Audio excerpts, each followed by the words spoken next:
red stripes and bright stars through the perilous fight, o'er the ramparts we watched were so gallantly streaming, and the rockets' red glare, the bombs bursting in air, gave proof through the night that our flag was still there. Oh, say does that star-spangled banner yet wave o'er the land of the free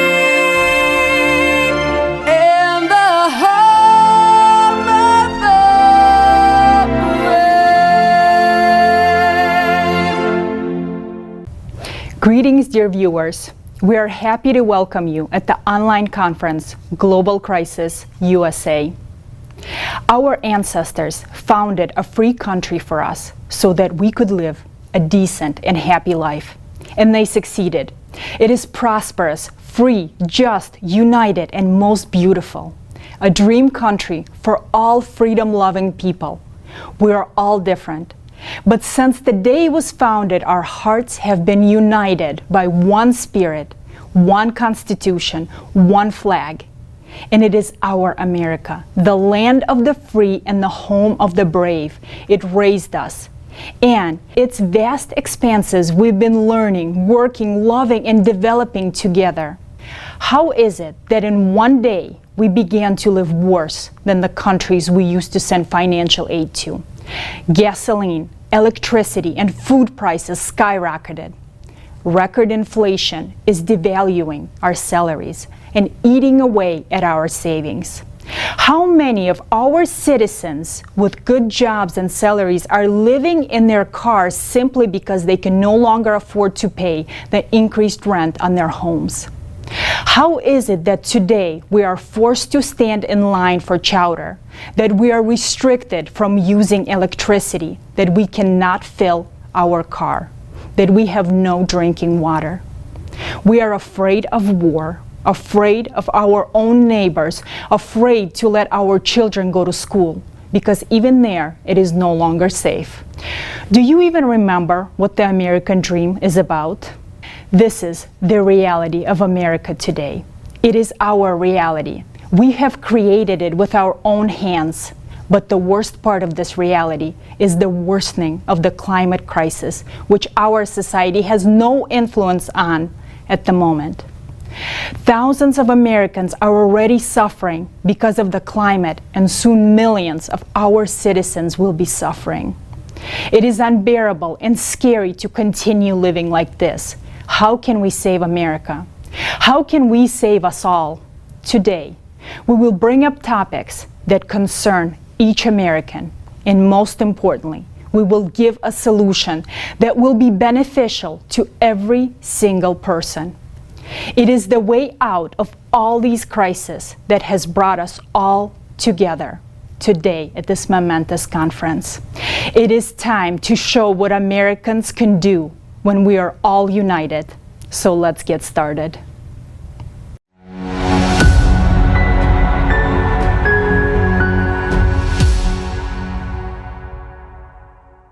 We are witnessing a time when our country is falling apart. We are more divided than ever before. Our economy is showing alarming signs. The character traits that Americans are so proud of, such as respect, mutual help, and humaneness, are becoming few and far in between. Problems with education, healthcare, mass shootings, political unrest, riots, violence, human trafficking, and climate crisis are just a few unresolved problems that are on the rise, and no one can provide a solution. Until today, we did not see the light at the end of the tunnel. Until today. This event will mark the beginning of prosperous times for every American and for each and every person. We, the American people, deserve to live in safety, peace, and security. It's time to make the American dream a reality for all. I absolutely agree with you, Roy. And our volunteers went out to the streets of American cities to hear the people's voice. Let's take a look at what concerns Americans today.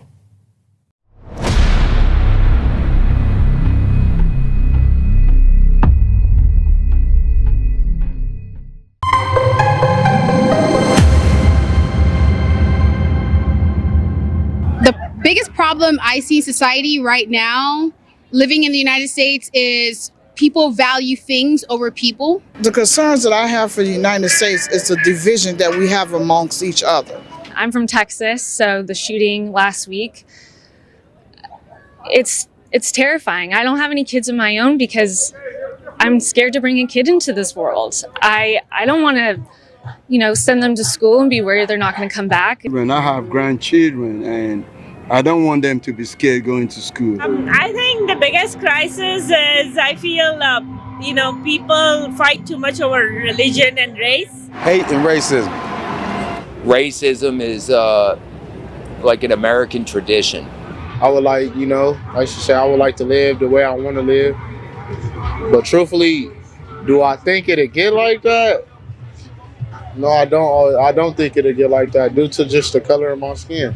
I feel like I don't know, there's too much competition and all that in this world. First and foremost, I think there's no excuse for there to be homelessness in this day and age. I think there's more than enough wealth in this country to meet people's needs. And I think that if we as a nation, we as a people, kind of put more the priority to being about meeting people's needs as opposed to me all the time, looking at just like caring about your community and its well-being as opposed to just your own self. I think that,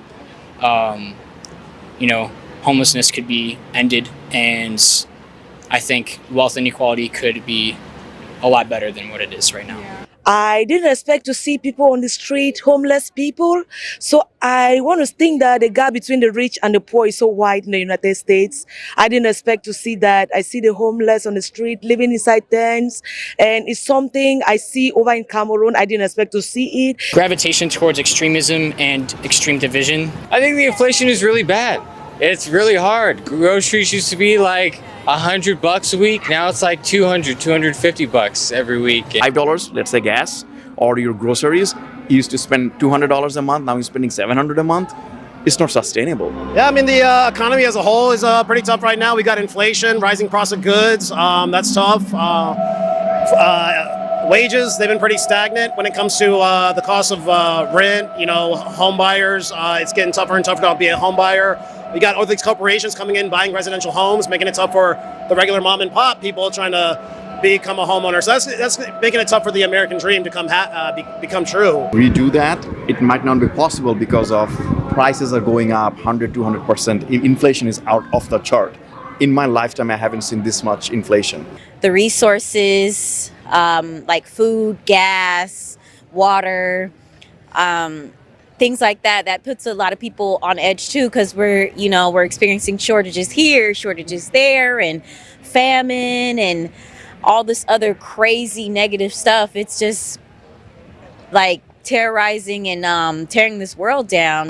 Corporate greed, and the way the tax system has been set up in the past years. Affordability, people can't afford to live in the homes that they have. They can't afford the rent. They can't afford to feed themselves. They can't afford the medicine that they need. There's people, dying from diabetes. Separations based on class, race, and it's definitely political. Stances have become a lot more extreme recently. Democracy in general. I would say politics, how everyone is against each other. If the prices raise the way they are, where are people going to live?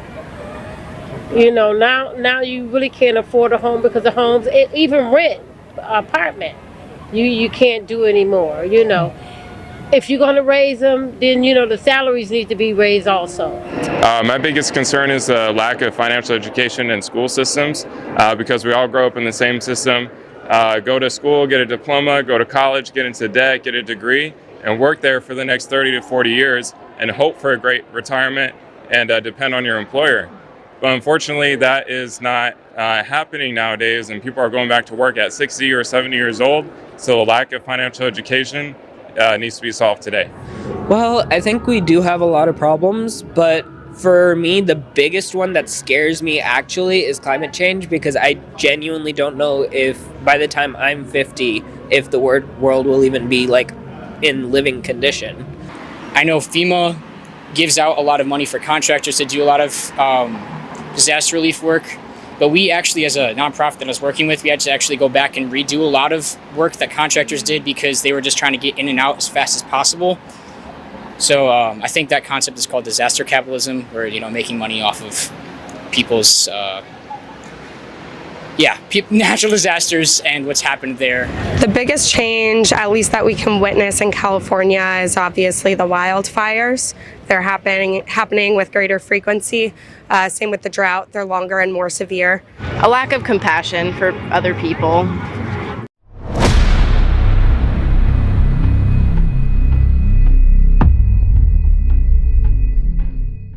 You know that things are bad.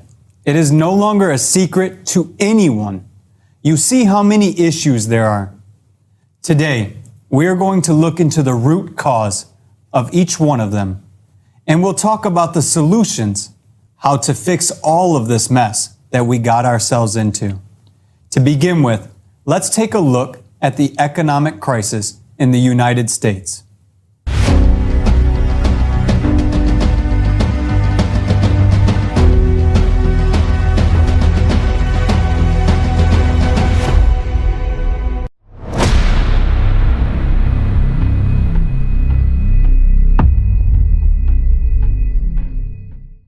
USA 2022, the real state of economy. By early 2022, Americans lost $500 billion of personal wealth. The steady growth in wealth was replaced by a steep decline. Poverty rate. According to Business Insider, in March 2022, the number of children living in poverty was over 17%. In just 3 months, from the end of 2021, the number of poor children increased by almost 3.5 million. 1 in 6 children live in families with incomes below the official poverty line. The children poverty rate in the United States remains one of the highest among developed countries. Since the beginning of 2022, the poverty rate has increased from 10% in January to 14.5% in July. Poverty rate in US is much higher and more extreme than in many other countries. This problem is partially being solved by the government. Experts estimate that on average, 59 million Americans receive social benefits each month. That is equivalent to 19% of the US population. If it weren't for social benefits and government support, there would be many more poor people in the United States. Inflation. The US is currently experiencing the highest rate of inflation in the last 40 years. This is a huge blow to the family budgets. We see the ever higher prices for everything from meat and potatoes to housing and gasoline. The cost of the basic basket of goods and services has increased by 11.5%. In July 2022, food inflation in the US reached its highest level since May 1979. This year, food prices are rising every month. Fruits and vegetables cost 8% more. Staples such as bread and cereal have jumped 14%, and butter and margarine are up a whopping 26%. Walmart says that shoppers are swapping lunch meat for beans in the latest sign that inflation is roiling low-income households. Wage growth has not been keeping pace with inflation. With the money we have today, we can buy less and less. Rent growth. Rents continue to rise at the fastest pace in decades, making housing costlier than ever for many Americans. People with the low wages suffer the most from this trend. In 2022, the situation worsened.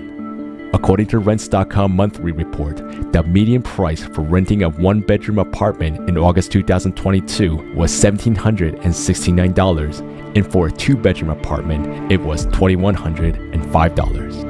This is 38% more than a year ago. Now, fewer people can afford to rent an apartment. The situation is aggravated by the fact that rents have moved up in parallel with rising home prices.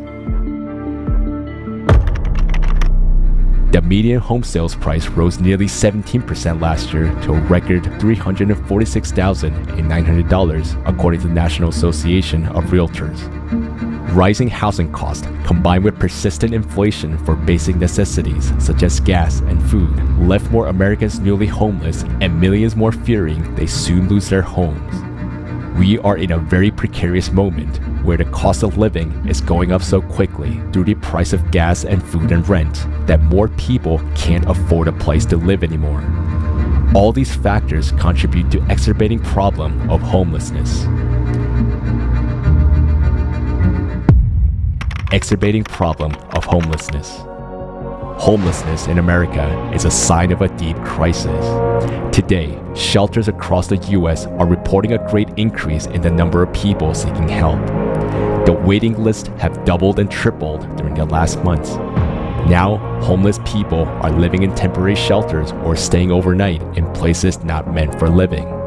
A lot of people are living in tent camps, which are appearing in parks and other public places. In January 2020, there were more than 580,000 people in America experiencing homelessness, according to National Alliance to End Homelessness. The number of people without shelter has increased by 30% since 2015, decimating all efforts taken to improve the situation. Mortgages and debts are on the rise. Inflation, rising prices, a difficult situation are pushing Americans to take out more and more loans. In 2021, consumer credit debt in the US reached almost $15 trillion. That's about $93,000 per citizen. Loans for ordinary Americans are rising. Fighting inflation makes them even more expensive. To fight inflation, the Federal Reserve began to raise interest rates significantly. This slows down the economy, discourages business expansion, and increases the cost of consumer and mortgage loans. If these measures continue, they could lead to job losses, which would automatically lead to the problem of unemployment. Despite the growing crisis and impoverishment of the population, the richest people in the country have become even richer. According to real-time inequality, the wealth accumulation rate of the wealthiest people in the US has increased over the years of the pandemic. The net worth of the richest 1% has increased by a third since the beginning of the pandemic.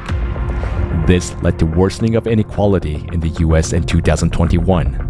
10% of the country's population owns 70% of America's income. Given the worsening economic situation in 2022, the level of inequality in the US will become even higher. According to the Organization for Economic Cooperation and Development, income inequality in the United States is the highest among the G7 countries. So what can we expect from the economic crisis? Now, it is predicted to worsen for at least 5 to 6 years. And this crisis affects not only the US, but also China, Europe, and other countries. The whole world is going into a global crisis that can't be stopped in our format of economy. Inflation is worsening. The income of the poorest Americans and the middle class will continue to devalue. A policy of controlling inflation will bring more and more businesses and industries to a shutdown. This will lead to unemployment and even greater drop in income. In a situation when a lot of Americans are in debt along with rising rent and housing prices, more and more ordinary people will find themselves on the street without a livelihood, without access to health care, and without opportunity for education for their children. This crisis will exacerbate inequality in the US and around the world. The wealthiest will continue to build up their income and capital, while the poor will become even poorer. Now the crisis is being keenly felt by the lower classes, but very soon it will affect the middle class as well. Now, it depends on the action of everyone whether the US economy will be able to survive this global economic crisis. Our only chance is to implement the model of the creative society and change the principles of the modern economy so that it benefits all people.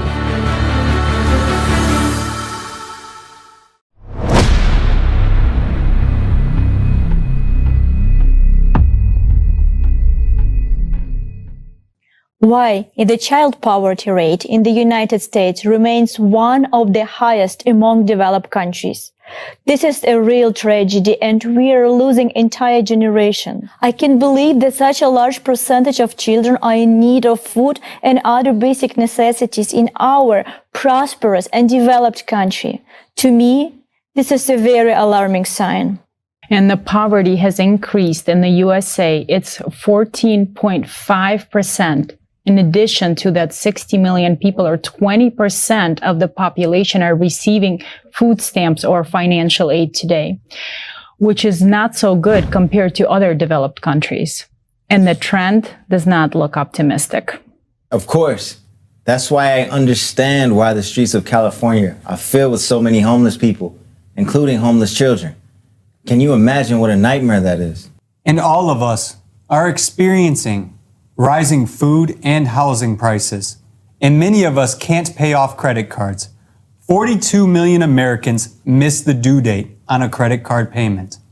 I even had to take a second job to support my family. Everyone wonders, why is this happening and who is to blame? Today, we have Tally all the way from Silicon Valley, California. As a major in business administration, Tally has studied the question of economic degradation for many years, and now we'd like to hear from him.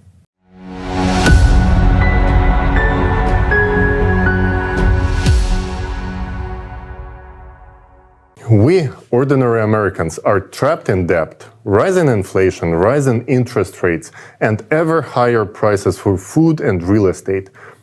Today, 38% of American families live on less than $50,000 a year. And it is poverty, while 18% live below the poverty line. The middle class, once the backbone of the American economy, has steadily contracted over past decades from 61% to only 50% in 2021. Today, America's middle class has a smaller share of the US wealth than top 1%. Let us look at the reasons for this dramatically worsening situation for most Americans.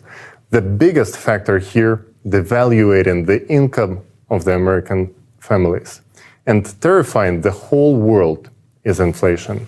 What has caused such a high inflation rate in the US?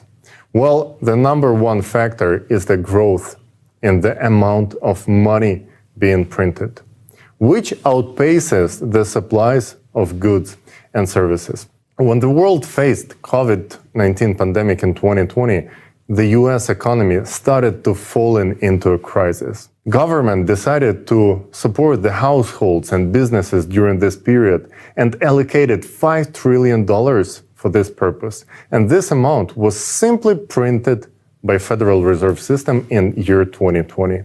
It equals to 20% of the whole US GDP, which was the key trigger for the inflation. The second factor was the rise in the production cost due to breakdown of the logistics in the whole world. This has led to higher prices for the most goods and services. So disruption of the supply chain due to closure of airports and borders, as well as restricted transportation, has increased the cost of many goods.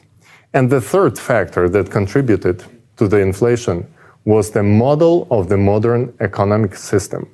The world economy is rapidly growing and becoming globalized, so the interconnections between different countries are becoming more and more complex. The market model that once was accepted by our world is no longer doing its job and creating growing number of problems for everyone, nations, businesses, and all of us. The Great Depression showed that market economy does not do its job in pure form. For a while, with help of government regulations, this model was somewhat managing social problems and financial crisis.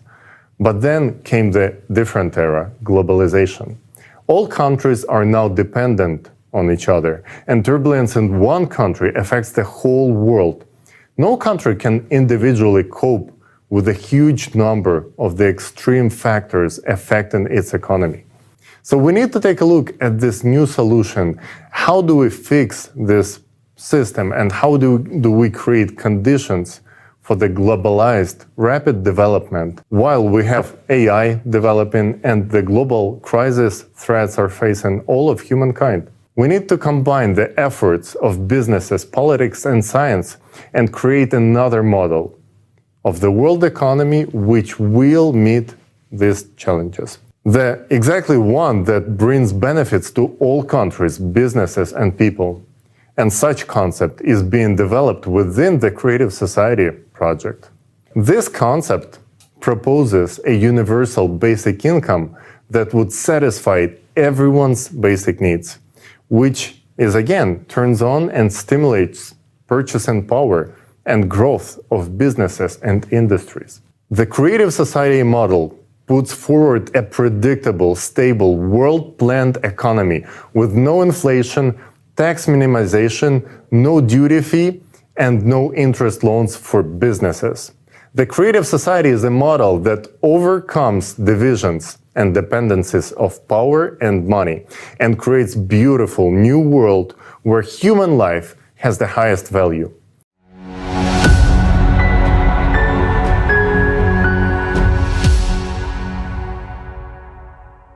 Dear friends, please share the information about the Creative Society with every single person you know. Because everything depends on you. Everything depends on our choice. Right now, we have a wonderful possibility to change our world. And only step that we need to take right now is to share the information and let every single person know about that possibility to change our world for the better.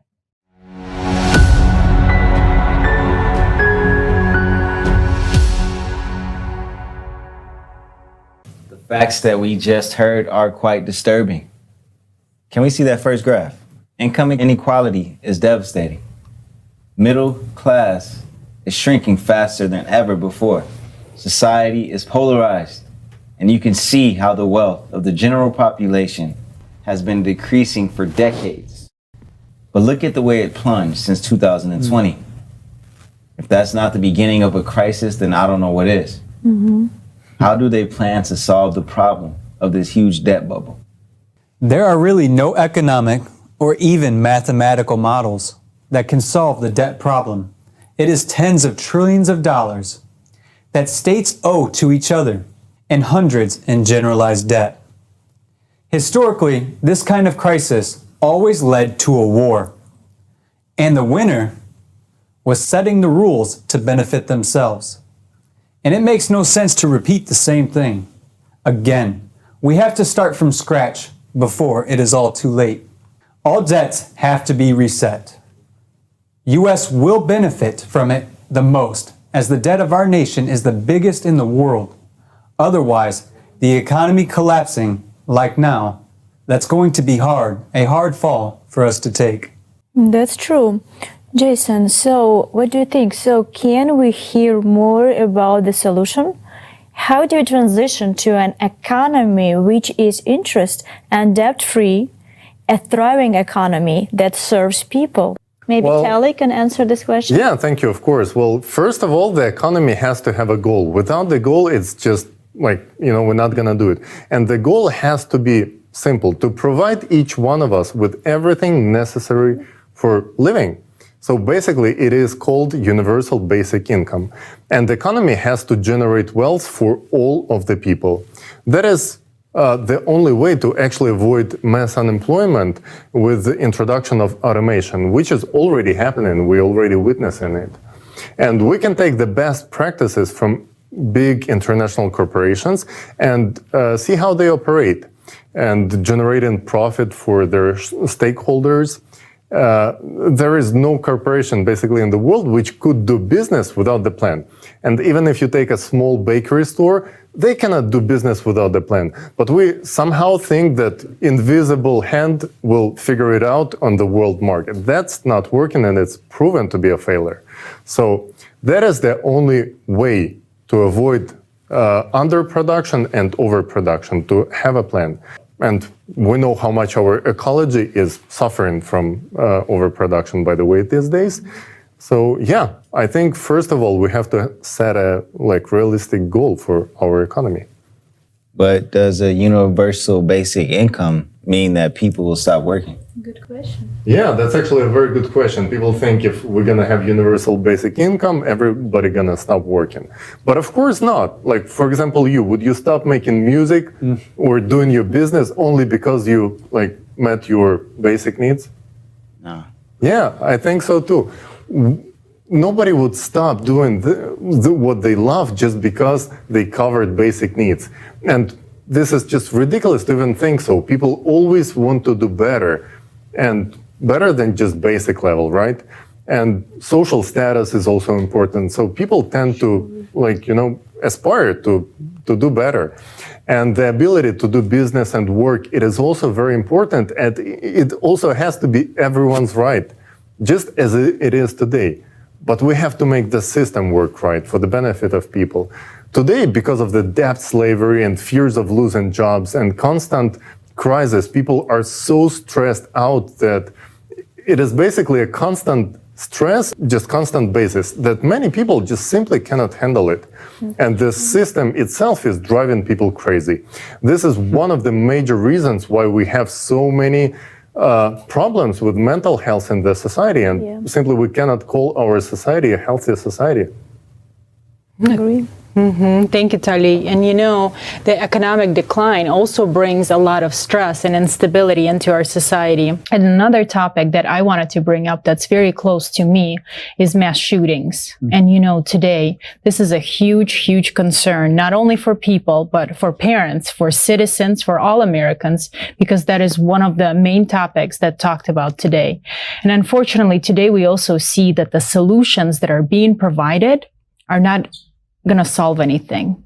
Whether we take the guns away or whether we keep the guns, we still need to have another solution. So we would like to hear more about this topic, and maybe we can watch a video to see what can we do as a society to keep our kids safe.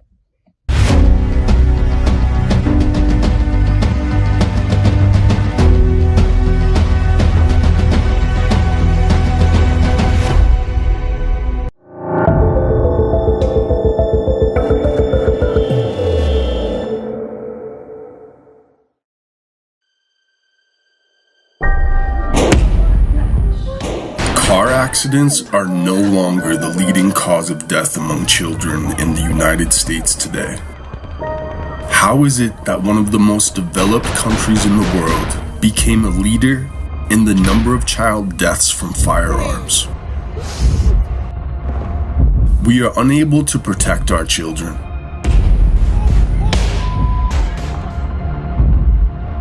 From 2019 to 2020 alone, the number of such deaths increased by 33%. This number keeps rising. More than 4,300 children have died since 2020. Is it normal that no one today can be sure that their child will come home from school alive? There are about 400 million civilian-owned firearms in the United States. We already have more guns on hand than there are people in the country. And in spite of this, we still don't feel safe. There were 417 mass shootings in 2019, 611 in 2020. And last year, this number has increased to 693. In 2021, 40,000 people were shot dead. That's comparable to the population of cities like Concord in New Hampshire or Lenexa in Kansas. Every year, an entire city is shot down. We elect these or those politicians hoping that a new government will change the situation. But the number of shootings and the amount of violence is only increasing. Some people yell that free access to guns is to blame, while others say that it's our Second Amendment right. While they are butting heads with each other, our loved ones continue to die. In our consumerist society, human life is worthless. And this is why we are unable to solve this problem. Doesn't this make you wonder about our priorities as a nation? Where is our common sense? Common sense is in building the creative society in which human life is the highest value.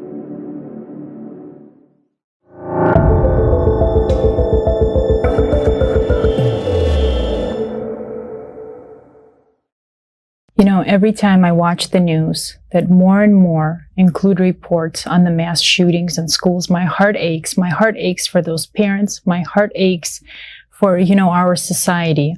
I cannot imagine what the victims' families are going through. And, a question arises, isn't our society that hopeless that we cannot solve this problem today? It's one of the most critical problems, I would say, that we have. Well, before Jason answers that, the truth is, many people refuse to even think about this problem because they see no way out of the crisis, But the solutions that are being offered, this virus of aggression is too deep, I feel like, in the bones of the people, Yeah. But if we want to call ourselves civilized society, we definitely need to do something. We definitely need to find a solution to this problem. And let's hear today the opinion of a retired veteran and the father of two, Jason Bell. As a veteran, one becomes acquainted with violence and develops the ability to operate in that violence. But when did this become the acceptable norm in our society? In 2009, a shooting occurred on a military base, and it became embedded in people's minds that a mass shooting is something where a bunch of people die. Well, unless you study this topic or have some experience, of course this is the embedded image. Our media brings up these topics only when they are convenient talking points to create and benefit from some political wedge issue. Is it not our hope that our children make it to adulthood and become fully prepared for the life ahead of them? So why is it that our morals are constantly degraded to the point that we are stuck in fear and indecisiveness? Our values have degraded very much. Just look and imagine. Our country has been at war or in conflict longer than I have been alive. This includes abroad and here at home. Is it no wonder that we stay stuck in this state of hopelessness? So tell me, even though we feel that this is wrong and not normal, why do we keep consuming the news that only portrays a narrative beneficial to propagating this behavior? You see, there is an understanding in developmental social psychology that media plays a role in the worldview of a human being. Since 2015, there has been a constant increase in attention-seeking motivations for mass shootings. They receive more coverage. The Violence Project has found this to be one of the reasons mass shootings are carried out. Analysis of the amount of mass shootings has revealed it to be 314 this year alone. This year isn't over. I am sure that you value your life and your loved ones' lives as well. So why is any loss of life acceptable at all in a society that prides itself on protecting its tribe? Let us now look at the common solutions argued in the media and used to divide us at the dinner table. Reactionary measures are the most commonly used solution. As we train our children to hide under the school desk, an active shooter knows the same information.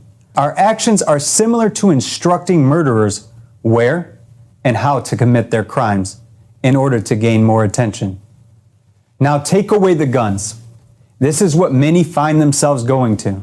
That's not the answer either, because at least for us, this is one of the reasons this country exists. That is our ability to answer any perceived authority that infringes upon our liberties. Okay, so what is the solution? Think about this as we move forward. The United States is a collection of unique individuals who make up states. We are known to pride ourselves on caring deeply and heavily for those we love. We pride ourselves on working tirelessly and without complaint for our children. so they too can enjoy the American dream. Well, if this is the case, let's look at the solution then. The Creative Society format, the 8 pillars, allow for the restoration of our moral values and give us the means to use governance, that is self-governance, and technological advancement to protect all human life. But we can't seriously answer this without being sure that we value human life, as is stated in the first pillar. Human life cannot and should not be a business. Matter of fact, pull out a quarter from your pocket or from your change jar. Are you ready? On your $quarter, we have e pluribus unum, and that is out of many, one. Let us return to this idea through the Creative Society format. Out of many, one. Great. Thank you so much, Jason, for bringing this out. Thank you so much for this information. It's very, very thought-provoking. And we understand that the situation with the mass shooting in America is a disaster. And it's taking away numerous lives each year, and it only gets worse and worse. But even more lives are being taken by climate disasters now. And if with the mass shooting we still can come to our senses as a society and stop it, in the case with the climate, we have an enemy that is ruthless and takes no hostages. There is nothing we can do in the current format to prevent even more devastating losses in upcoming years. Just to show you how much of a problem this is, we have a video prepared with the statistics and the latest facts on extreme climatic events. Let's watch it together.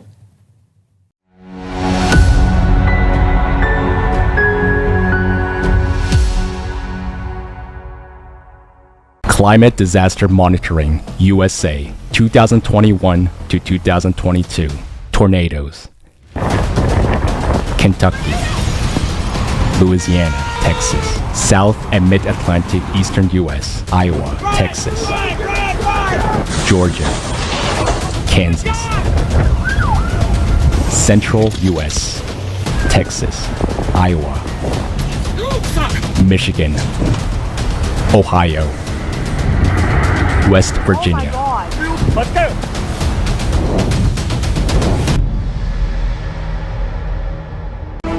According to NOAA monitoring, there has been a rapid increase in the number of tornadoes across the United States. In December, there are on average 24 tornadoes per month. But in 2021, December set an all-time record, 232 tornadoes. That's almost 10 times more than the norm. As early as March 2022, a new record was broken. On March 5th, a series of devastating tornadoes struck Iowa with abnormally high strength and the longest path of any known tornadoes at this time of the year. And already in April, a single series of tornadoes caused more than $1 billion in damage alone. This chart shows that the path of tornadoes across the land is getting longer and wider. In the near future, given such progression, the most powerful tornadoes will occur year-round, even in those areas of US where they have never happened before. Storms and hurricanes. Hurricane Ida. Central US, Southern California, South and Mid-Atlantic Eastern US, Midwest, Northeast US, Montana, Minnesota, South Dakota.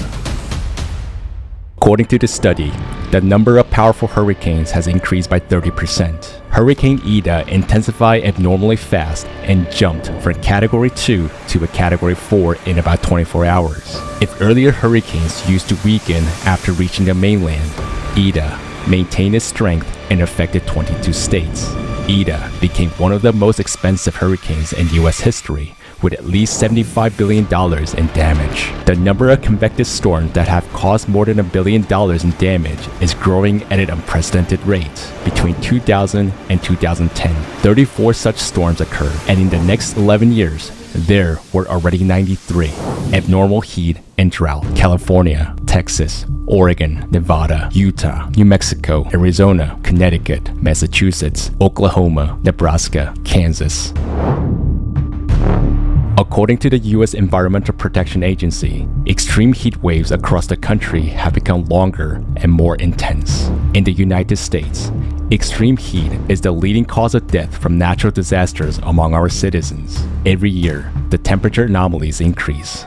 Today, 66% of our country suffers from drought. Moreover, 27% are the most dangerous types of drought. Since 2000, their area has grown more than fivefold. The mega drought has affected more than 2/3 of the states that are vital to the U.S. agricultural sector and support nearly half of national production. According to the current drought progression, within a few years, the U.S. territories may become completely unfit for agriculture and even for life. Abnormal rains and flash floods. Washington, Alaska, Yellowstone National Park, Montana, Virginia, Missouri, Kentucky, Death Valley National Park, California, Nevada, Texas, Mississippi.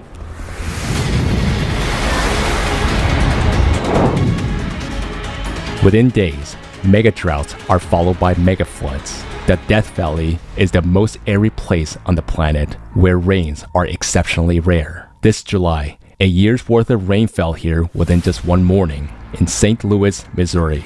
A quarter of the annual rainfall fell within just 12 hours. Such flood used to occur every 1,000 years. But in the summer of 2022, in less than 1 month, 5 1,000-year floods occurred in the United States. Some 70 million people were affected. Wildfires, Marshall Fire, Colorado, Calf Canyon, and Hermit's Peak Fires, New Mexico, McKinney Fire, California.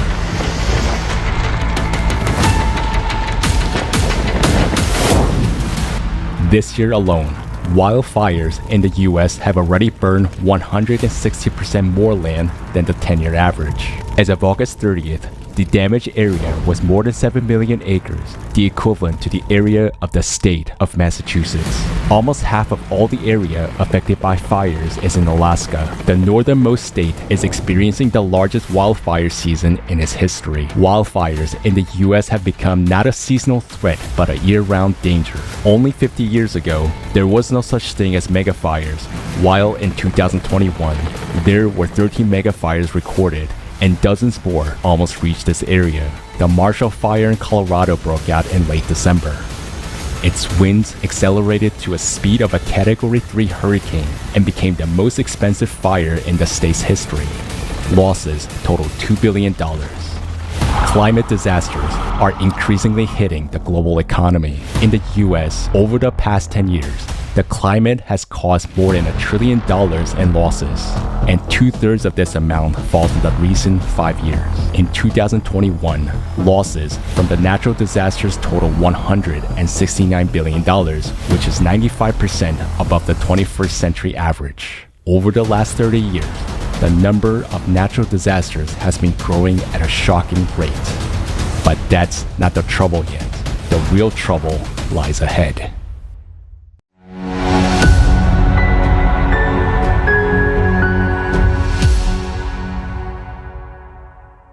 Wow, that footage is shocking, and we are in huge trouble. I had no idea that so many disasters have occurred in the United States in that short period of time. This really proves that we have a problem with the climate, and it's a much bigger problem than any of us imagine. Absolutely. And to me, this video shows a complete picture of what the current situation is. And while our friends from the West Coast are suffering from the droughts and lack of water, here on the East Coast, we are drowning in floods and surf torrential rains. And of course, we understand that climate disaster impact the global economy. In the US, over the past 10 years, the climate has cost more than $1 trillion in losses.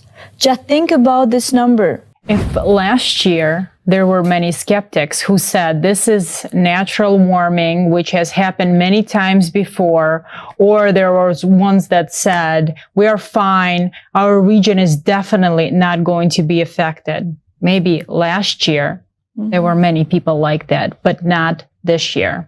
As we have just seen, this year has revealed the real global scale of the planetary climate crisis. People have seen it with their own eyes, and many have felt how intensely this global climate crisis is actually aggravating. And right now, actually with us, we have Diana, who's an eyewitness. She witnessed the tornado that happened in Kentucky. And Diana, I would like to invite you, and so that you can share your story with us and with the viewers.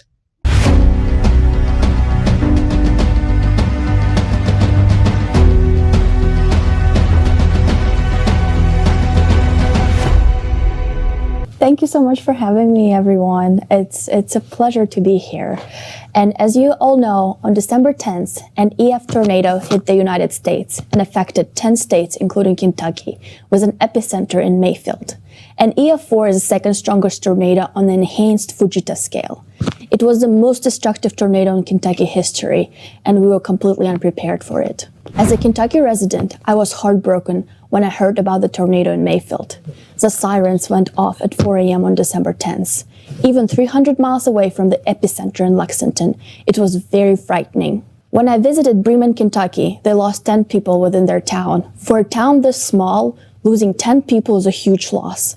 The whole town was locked down by the National Guard, and only volunteers or local residents were allowed to enter. Overall, 77 Kentuckians were killed in this disaster. Even today, there are multiple people that are still missing, and a state of emergency was declared. Along with 10,000 Federal Emergency Management Agency claimed they were made. Also, 10,000 people have lost everything, and in some cases, people lost their loved ones. Some of them lost their parents, some of them lost their children, and people were completely unprepared for this type of a catastrophe. I have seen people's pain, and it's terrifying. It's hard to go through a loss of everything, along with losing your loved ones in a consumer society. People who went through the Kentucky tornado received psychiatric support at Bremen, Kentucky. After the tornado, an enormous number of volunteers showed up to start cleaning and helping people. The damage that the tornado caused is hard to quantify and express, as so many human lives were lost. But this was not the end of the disasters for Kentucky. Even as 7 months later, people were still trying to get their lives back to normal. Kentuckians experienced the worst flooding they've ever seen, and another state of emergency was declared on July 27, 2022, resulting in death of 40 human lives. Many of the roads were so flooded that even today, people who live in eastern Kentucky can only get their baby formulas delivered by horses. Can you imagine starting your life from scratch as a climate survivor? To lose everything, or even loved ones? Now we see that climate disasters are gaining momentum around the world. Already millions of people are experiencing this terror from the elements, and this disaster has already come to our home, the United States. Yes, we have a lot of problems in our country right now, but we're a strong nation. Having been to the scene of a tragedy in Kentucky, I saw with my own eyes how ordinary people unselfishly help each other. Volunteers from other states brought food and first aid supplies and took the initiative to rebuild homes. It shows our people's enormous potential in humanity when we unite around one common goal. And to ensure that this terrible tragedy that happened in Kentucky is not going to be repeated anywhere else, not in the United States or anywhere else on the planet, we need to unite our potential and build the creative society. Don't you think we can do this, America? Let's become the golden standard for the world to follow. Let's build a creative society where human life is the highest value. Yes, Diana, you are right. Indeed, the situation. Thank you. Thank you for sharing that heartfelt story. It's devastating to hear that so many lives have been lost. You're right. The situation in society is definitely complicated. Many are already voicing that we are not the United States of America, but the divided states of America. But we must remember what has been making our country great through all these years. It's the people. We are America, right? Yeah. Our strength is in unity. Our uniqueness is in diversity. Americans are wonderful people. ready to lend a helping hand to each other when one is in need. You are absolutely right that we really need to change the format of the living from a consumerist dead end to the creative society.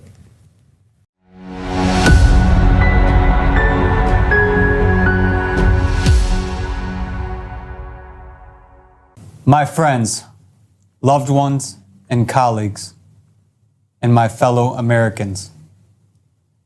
Share this conference with everyone you know. Watch it, discuss it at the dinner table, and importantly, share it on your social media platforms. Because if we don't talk about it, then how can we make a change?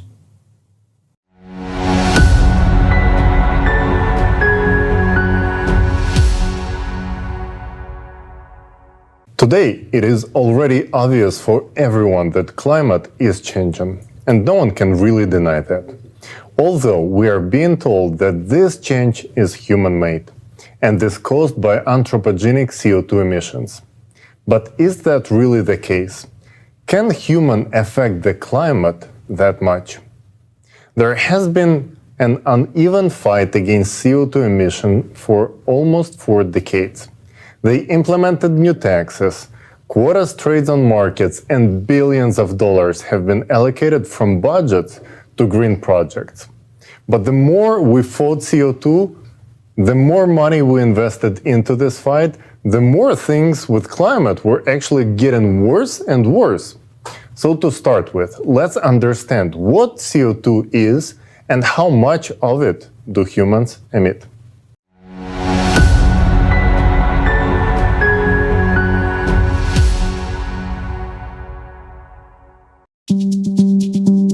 The climate is changing rapidly. Today, we're told that our greatest enemy is anthropogenic CO2. To fight CO2, they tell us to shut down plants and factories, stop heating our homes and filling our cars with gasoline, stop eating meat, and stop showering. We're also told that we should breathe less, stop having children, and generally reduce the human population on the planet.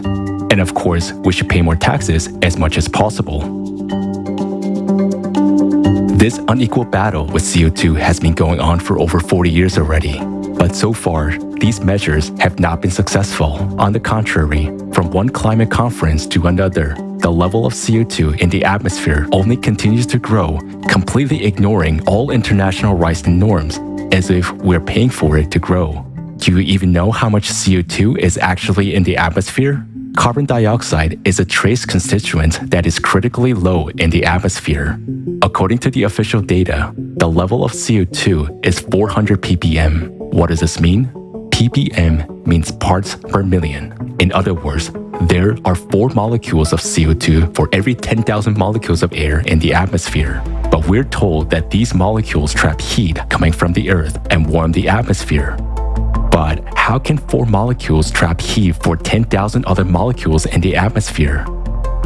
How can such tiny concentration have any effect on the climate at all?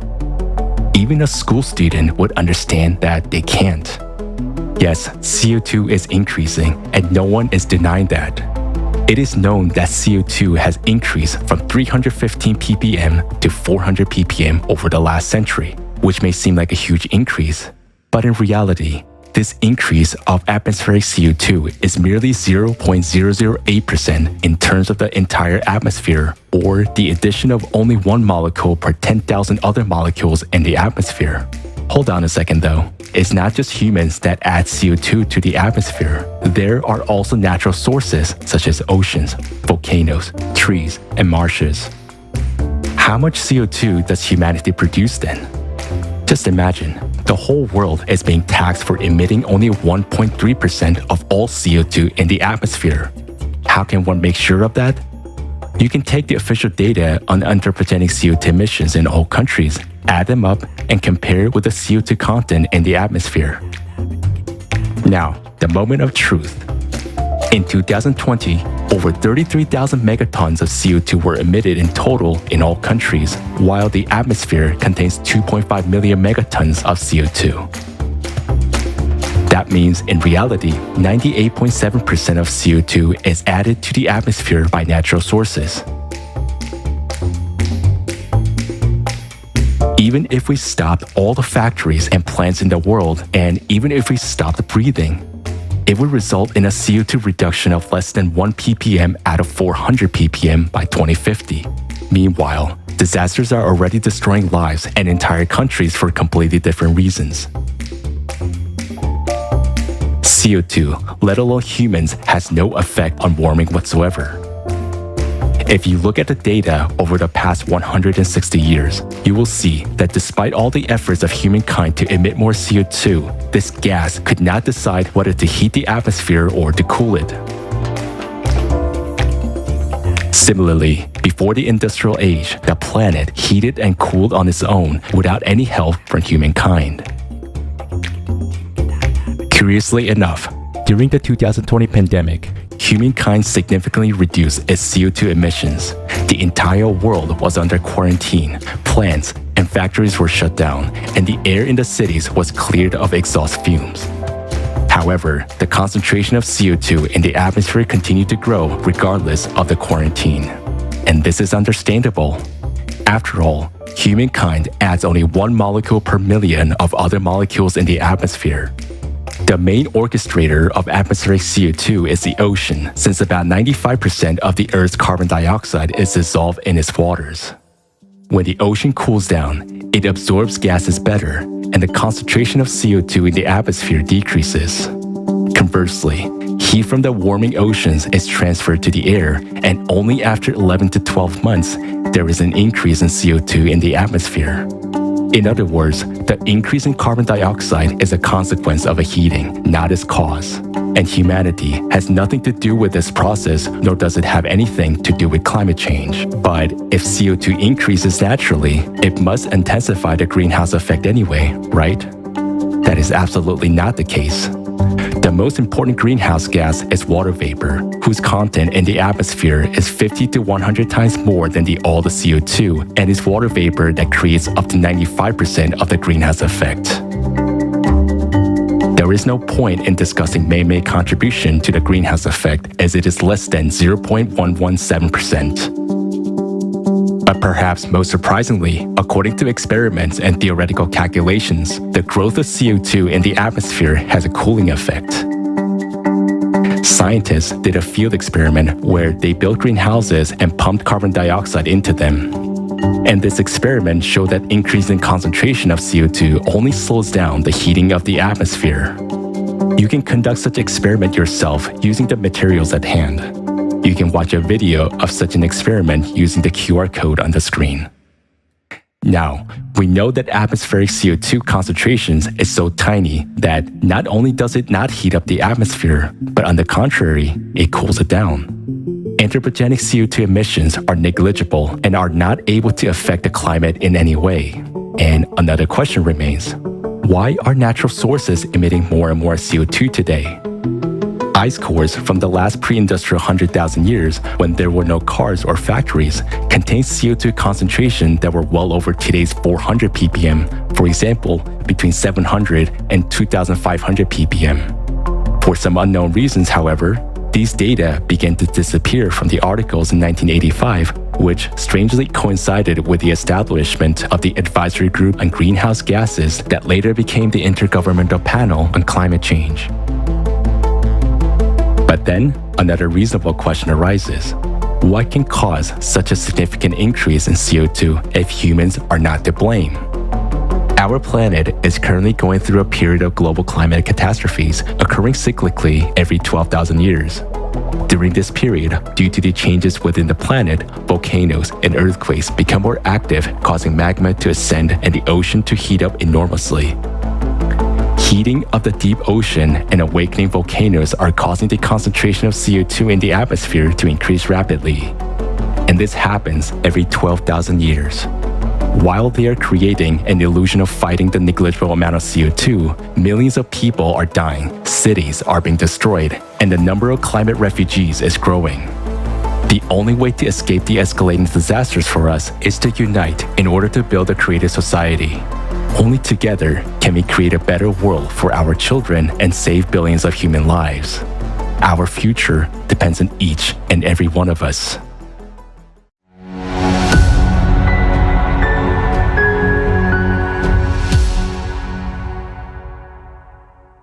This actually might be quite shocking to many, the fact that CO2 is rising because of the ocean water getting warmer. Many million years ago, the CO2 level was as high as 7,000 ppm, and now it is only 400 ppm. So where did the difference go? It's all stored in the ocean waters. And ocean is the primary storage of CO2. And the way it works is like this. When ocean gets cooler, it absorbs CO2. And then when ocean waters getting warm, they start releasing CO2 back into the atmosphere. So believers of anthropogenic theory try to convince us that the ocean warming up because of the human emissions of CO2, when in fact it is the complete opposite. You'll find out the true cause of warming up of the ocean waters just in a few minutes. Oh, I like the suspense. Yes, it is indeed. Isn't it interesting that during the pandemic, when the industry slowed down, CO2 should have stopped rising, but it continued to grow? However, it is not surprising at all, since humans only emit a little over 1% of CO2 emissions into the atmosphere, and the rest comes from the ocean. And it is also worth noting that swamps and trees have recently started doing the same. Normally, they should be absorbing more carbon dioxide than they produce, but now something strange is happening. They have become net producers of CO2. And also, from the video we watched at the beginning, we saw that the record-breaking wild megafires became a year-round active threat. There are more and more of them, which also significantly contributes to CO2 levels going up. Yes, so even if we stop all factories as planned by 2050, we will reduce CO2 levels by only 1 ppm. That's 1 particle per million. That is absurd, just like building plants that capture CO2 out of the atmosphere. That's very CO2 that is emitted by the ocean. And many of these plants have already been built using governmental grants, hundreds of millions of dollars. And according to the estimations, they were supposed to capture 4,900 million tons of CO2 every year. But they only captured 0.2% of that amount. While at the same time, they successfully captured 100% of the budget money wasted on them. This would be funny if it wasn't my money, taxpayers' money. But when I pay taxes, I expect those to be spent in a better way to improve our lives. But 0.2%? This is ridiculous. I hope it is obvious now to all sensible people that all these programs aimed at fighting CO2 have nothing to do with impact on climate. Let's take a look at the real causes of climate change.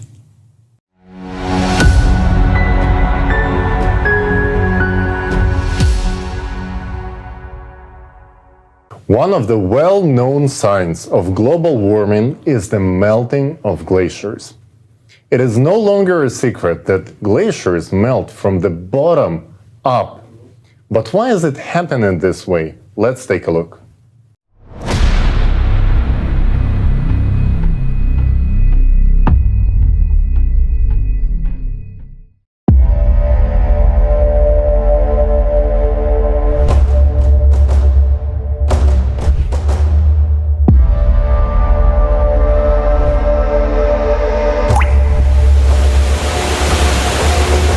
Everyone has already heard that glaciers are melting catastrophically fast. But have you heard about how exactly they are melting? 90% of all glaciers on the planet are located in Antarctica, where they are disappearing the fastest. What is striking is that this is taking place solely in the western part of Antarctica, whereas in the east, record-breaking cold temperatures are being recorded. A logical question arises: why is Antarctica melting only on one side? And the answer is quite simple. West Antarctica has a totally different geology. It consists of thin blocks of the Earth's crust that are separated from each other by large tectonic faults, rift zones. And in these zones, greater amounts of heat are released. For example, scientists from Germany and the British Antarctic Survey mapped the geothermal heat flow in West Antarctica using data from aeromagnetic observations beneath the Thwaites Glacier. They discovered an area where a huge amount of heat comes from the Earth's bowels. According to scientists, this is due to the fact that the glacier lies in a tectonic trench where the Earth's crust is much thinner. West Antarctica is one of the largest volcanic regions on Earth. There are more than 140 volcanoes sleeping under the ice, and they are now much more active than the scientific community previously believed. A team of researchers from the University of Rhode Island discovered a new factor in the rapid melting of the Pine Island Glacier in Antarctica. It's an earlier unidentified active volcano buried deep beneath the ice. Evidence of volcanism was indicated by high concentrations of the helium isotope, which comes exclusively from the Earth's mantle. According to Professor Karen Haywood, geothermal heat from the West Antarctic Rift warms the ocean water. This in turn leads to the acceleration of ice sheet melting. Thus, it is the geothermal heat from volcanoes that is contributing to the rapid melting of the Antarctic ice sheet, not global warming at all. But why are there so many volcanoes under the ice of Antarctica? NASA experts have found out the reason based on data from NASA's IceSat and IceBridge satellites. They have concluded that under the surface of West Antarctica, there is a large mantle plume that is a flow of red-hot magma which rises and expands beneath the Earth's crust. According to the scientists' calculations, this area is warming with almost the same intensity as the Yellowstone supervolcano. The heat flux measures 150 milliwatts per square meter, reaching 180 in the rift areas. This is about 3 times as much heat as the adjacent rock layers receive. Thus, all indications are that glaciers in Antarctica are melting, not at all due to anthropogenic factors, but due to the volcanic heat. At the same time, the temperature of the Earth's crust is rising and parts of the territory are elevating abnormally. Why does the scientific community ignore the connection between all these phenomena? Equally intense ice melting is also taking place on another part of the planet, in Greenland. Research conducted in October 2020 showed that Greenland's ice is now melting faster than ever before in the past 12,000 years. In 2019 alone, Greenland's ice sheet lost the most ice in recorded history, 600 billion tons. It is also surprising that giant lakes appear under the surface of the glacier, which is actually 1.5 kilometers thick. As of today, we already know about 6 dozen subglacial lakes of Greenland. The temperature of the ice surrounding them is around minus 28 degrees Celsius. But these lakes do not freeze. Why? Several research groups of scientists joined in the effort to find an answer to this very question. They discovered the fact that under Greenland, just as under Antarctica, there is a mantle plume. Geothermal flows coming from its bowels cause formation of subglacial lakes and melting of glaciers. Using gravitational research, a team of American scientists led by Professor Ralph von Friese estimated the thickness of Greenland's crust. Active melting of glaciers has been observed in the northern part of the island, where the crust is thinner and an increased geothermal flow due to the rising mantle plume has been detected. Using seismic tomography data, scientists from an interdisciplinary team at the Schmidt Institute of Physics of the Earth saw that the flow of magma rises from the center of the core to the Earth's surface right beneath the central part of Greenland. This is where the largest number of subglacial lakes are located. The scientists have calculated the theoretical heat flux corresponding to this magma chamber and found that this heat is sufficient to warm the base of the glacier up to the melting point of the ice. These same results have been confirmed by similar studies using machine learning technology. That the world's 2 largest glacial regions, Antarctica and Greenland, are melting because of increased geothermal flows coming from the interior of the planet. But what is intensifying them? Mantle plumes have been beneath the glaciers for millions of years, but it is today that their magma rises closer to the Earth's surface and causes increased heating of the Earth's crust from the inside. This indicates that abnormal processes are starting to occur in the bowels of the Earth, in its very core.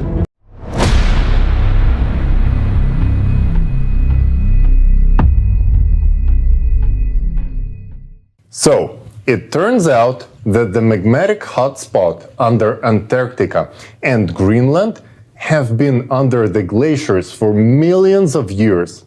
But the intense melting of these glaciers has begun simultaneously only since 1995.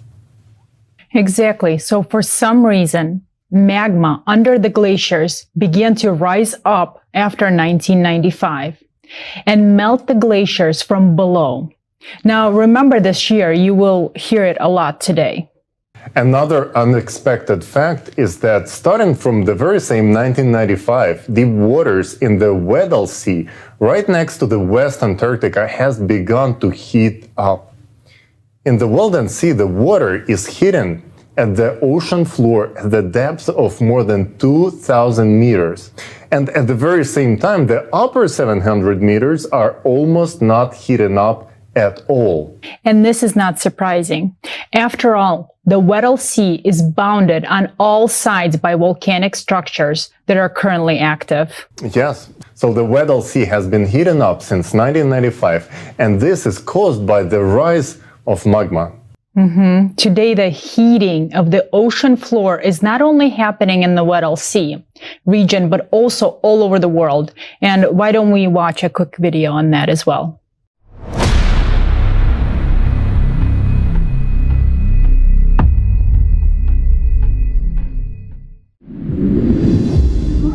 The ocean is the source of life for the entire planet, and for us, humans. But it ceases to be the source of life. It is about to become the source of our death. Just think about it. Ocean warming has increased by 450% in just 30 years. According to scientific estimations, for the ocean to heat up at today's rate, it would take as much energy as would be released if 7 atomic bombs dropped on Hiroshima would explode every second for a year. The direst fact is that the ocean is heating not only on the surface, but also at depth. A team of US researchers has found that the average depths of the ocean warmed 15 times faster over the past 60 years than they had been warming over the previous 10,000 years. And this progression is accelerating every year. At the moment, science has no explanation where this amount of heat comes from. The only theories being considered are that the oceans are warming from the sun and from human emissions of the greenhouse gas CO2. But they can only explain heating of the upper layers of the ocean to a depth of up to 200 meters, because sun rays do not penetrate deeper. The water can be maximally heated by the sun up to 700 meters as a result of agitation. How can we explain the numerous facts of warming of the deep ocean layers? Think about it. How much energy does it take to heat such a volume of water as the world's oceans? We already see examples of such anomalous heating everywhere, not only on the bottom, but also on the surface. At the end of 2013, a huge area of unusually warm ocean water, about 1/3 the size of the United States, formed in the Gulf of Alaska, and it began to spread. The water temperature in many places exceeded the norm by 5 to 6 degrees Celsius. National Geographic dubbed it the blob that cooked the Pacific. Nick Bond, state climatologist for Washington, named this phenomenon the blob. The appearance of such anomalies began to suddenly become more frequent. There is something common that unites the places of formation of all these blobs. These are geologically active regions with a young, thin crust, with active underwater volcanoes, cracks, and deep crustal fractures. These are places of the most active output of hot and fluid magma. The ocean is called the kitchen of weather. The warming of its waters already enhances catastrophic typhoons and hurricanes, which annually claim thousands of human lives. The unprecedented heating of the ocean suggests that the ocean is already exhausting its ability to contain the energy trying to escape from the bowels of the earth.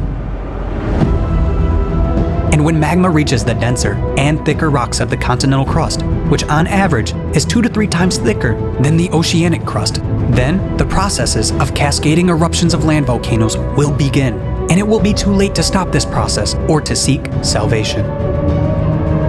We must do everything now so as not to regret later on that we didn't do enough to build the creative society.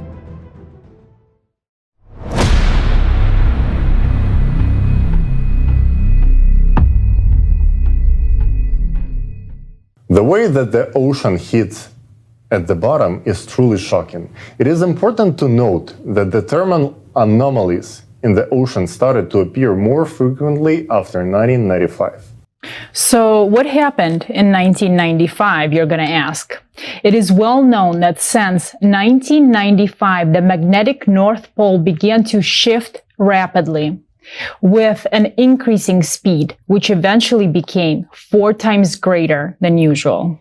In 1995, simultaneously with the displacement of magnetic pole, the planet's axis of rotation began to move rapidly, 17 times faster than before.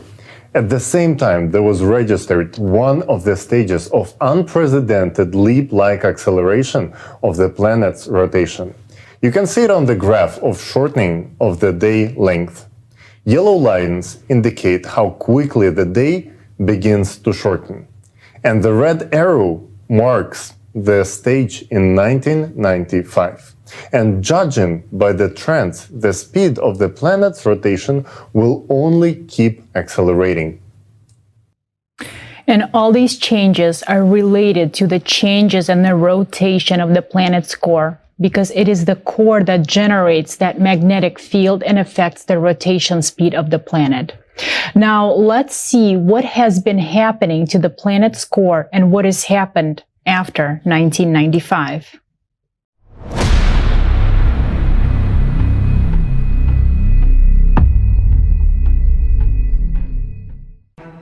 Another important evidence confirming that abnormal processes are taking place in the core is the drastic acceleration of the North Magnetic Pole's drift by 3.5 times over the past 20 years. Together with the extreme acceleration of the North Magnetic Pole movement, a mysterious anomaly weakens the planetary magnetic field, which protects us from dangerous galactic and solar radiation. Scientists have been able to calculate that the Earth's magnetic field has weakened by 9% over the past 200 years. As a result, an area of weak magnetic field known as the South Atlantic Anomaly has been formed between Africa and South America. Moreover, in the last 5 years, another such area has developed southwest of Africa, and it is actively growing. The electromagnetic field is generated by the dynamo mechanism in the Earth's core, and therefore it is evident that changes in the magnetic field indicate changes in the core. Another proof of the anomalous behavior of the Earth's core is the appearance of a powerful neutrino emission from the bowels of the Earth, which was also registered in the year 2015. An even more anomalous event occurred in the year 1998. Scientists detected a sharp bouncing displacement of the core by observing the Earth's center of mass using satellites. As a result of the bounce, the core shifted sharply northward toward the Tamir Peninsula. At this time, scientists at the Medicina station in Italy detected a gravity burst. The velocity of the planet also increased, as well as the centrifugal force. Concurrently, there was a dramatic change in the shape of the Earth. As measured by a laser rangefinder system from the US satellites, the planet began to expand abnormally along the equator, whereas before that, the trend had been the opposite. Because of the increased centrifugal force, magma plumes began to rise closer to the surface, which increased the geothermal heat flow and the number of earthquakes. As a result, new faults and cracks began to form, through which water from the surface began to escape deep into the Earth. In the same year, there was a sharp increase in the speed of the North Magnetic Pole's drift. The bounce of the Earth's center of mass became the key factor of the system's imbalance. This event led to a dissonance among all the Earth's shelves, which caused a dramatic increase in many natural disasters.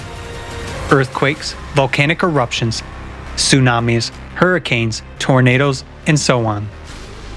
It is worth noting that during the same period, there was also synchronous bouncing changes in natural processes on the Sun, Moon, Mars, and other celestial bodies of the solar system. And this also occurred because of the displacement of their cores. This has led scientists to believe that such synchronous bounces may be caused by the influence of external factors on the solar system. But over the past 50 years, our planet has continued to accelerate.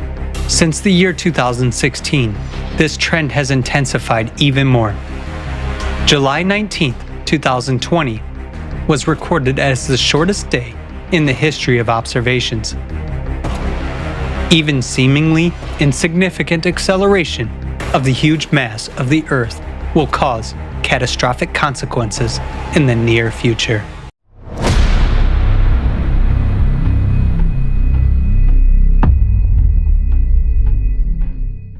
In 1998, there was another shift of the core. Such catastrophic changes in the core lead to acceleration of the planet's rotation and the formation of the Earth's crust. It is important to note that the number of earthquakes at the ocean's floor began to grow precisely because of this. Professor Arthur Vitorino of the Maryland Institute has discovered unprecedented increase in seismic activity along the border lines of thin oceanic plates in the middle of the oceans that began in the very same 1995. The map on the right side of the screen shows where exactly this activity is increasing. And the graph on the other side of the screen is showing the spike in the earthquakes in 1995. We are all intelligent people and we clearly understand that these changes are not caused by humans' influence. Humanity could not influence seismic activity on the ocean floor. Yes, and there is also no way that humans could affect the shift of the magnetic pole or rotation axis of the planet, and let alone bouncing of the core. But besides the increase in the number of earthquakes at the ocean floor, the number, magnitude, and intensity of earthquakes on land is increasing all over the world. And the most frightening thing is that the number of deep focused earthquakes is increasing. So let's also watch a video about that.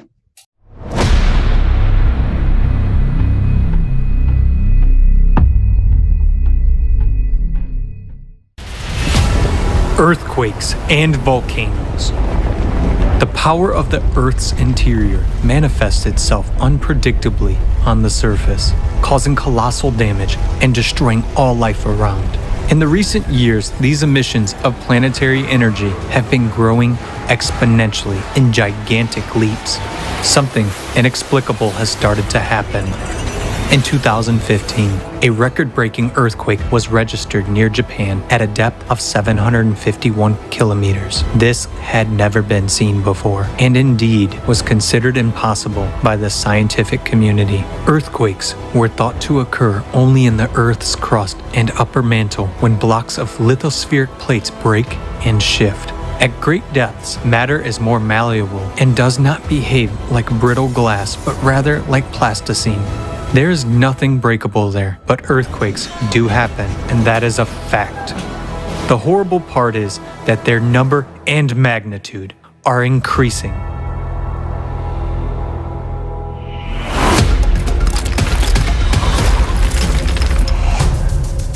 Earthquakes are not only becoming deeper, but they are also getting closer to the surface,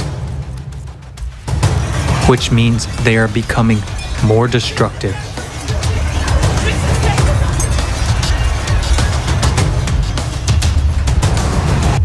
Today, more and more of them are concentrated at a depth of about 10 kilometers. For example, an entire series of 36 seismic events of significant magnitude from 4.5 to 7.0 occurred near New Caledonia in early April 2022. Just one earthquake of similar magnitude and depth in August 2021 in Haiti caused fatal damage and killed more than 2,200 people. The deadly threat is increasingly rising to the surface of the Earth. Right before our eyes, cracks are appearing and faults are being activated. The ground is literally crumbling beneath our feet, swallowing whole houses. Faults have been activated in the USA, Kenya, Iceland, Turkey, China, Lake Baikal, and other regions. Each of them can cause enormous damage. It is an abyss opening underfoot. The number of observed earthquake swarms, that is, of clusters of rhythmic shocks, is increasing on the planet. A swarm is characterized by almost similar magnitudes of seismic events that occur at short intervals in a local area. The number of seismic events in individual earthquake swarms has increased from a few or few dozens to hundreds and sometimes thousands. Their magnitude and duration have increased. This is due to the intrusion of magma and hot gases into the microcracks of rocks. Swarms are now being recorded not only in fault zones and near volcanoes, but also in more quiet regions. The Palghar region of India, located in a quiet continental region, began swarming with earthquakes in September 2018 and continues to this day. In just 2 years, about 5,000 earthquakes of a magnitude up to 3.8 occurred within a small area.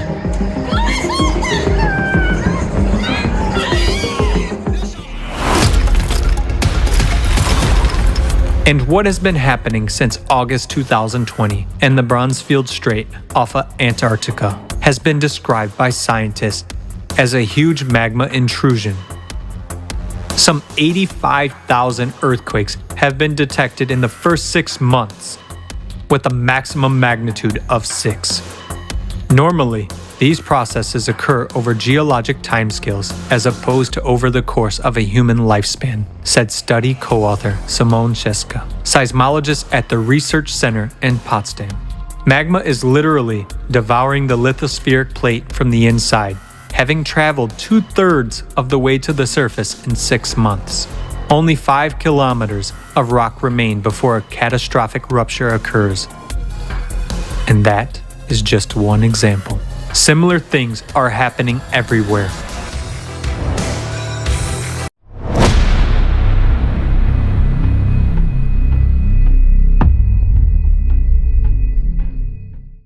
Note that 85,000 earthquakes have occurred right off the coast of West Antarctica, where the Weddell Sea is heating up. Doesn't that alert anyone? For the cause is the same. Magma is coming to the surface, and it causes both earthquakes and heating of the ocean. And it is important to note that not only did seismic activity begin to increase as a result of core displacement, but another catastrophic anomaly appeared as well. Everyone knows very well that Siberia is now warming up 3 times faster compared to the rest of the world. And this is happening in the least populated area with virtually no CO2 emissions. However, in these very places, people have started to witness water boiling in their wells and fires starting to break out from under the snow. Now that is alarming.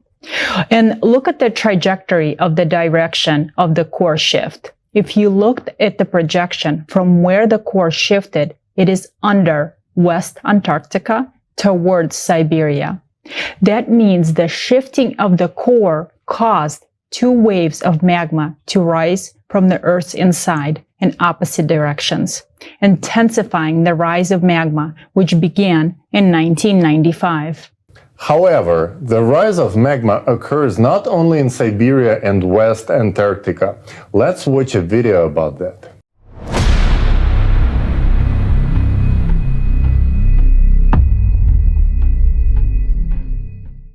In recent decades, the Earth has been accelerating its rotation by leaps and bounds, which means the centrifugal force is increasing.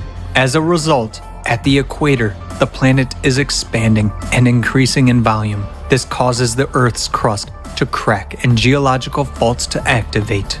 At this time, processes similar to blood cavitation occur in the Earth's interior with magma. Blood cavitation during Kyson disease is a life-threatening phenomenon known to divers during rapid ascent to the surface. Due to the sudden drop of pressure, the dissolved gases in the blood are released instantly, causing the blood to boil. The resulting gas bubbles destroy the walls of the blood vessels. In the Earth's interior, sudden pressure drops are associated with an instantaneous increase in centrifugal forces during a sudden acceleration of the planet's rotation. This causes magma to rush abruptly towards the Earth's surface. Lithospheric plates are destroyed by cavitation, microbursts of active gas-saturated magma. Just as the walls of vessels are fused by the bubbled blood of a diver, this process accelerates itself, affecting deeper and deeper layers of the mantle. That is why we are seeing ever more powerful and deep earthquakes and seismic swarms.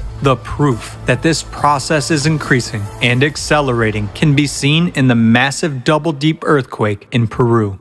Meanwhile, the expansion and intensification of the pressure on the crust due to the cavitation of the magma serves to intensify the erosion process. What does that mean for us? Soon, we will see eruptions and earthquakes of a magnitude that our civilization has never experienced before. But an even greater threat is fraught with those volcanoes that have not yet woken up. Giants, such as Yellowstone, Campi Flagre, Elbrus, Flach, Kikai are called doomsday volcanoes because the eruption of any of them could lead to the extinction of all life on Earth. They have held back the power of the Earth's interior for a millennia, but now they are showing signs of activation. When the magma beneath these volcanoes reaches a critical point, the scale of the catastrophe is hard to imagine. Our planet is splitting apart, yet we are busy with something else.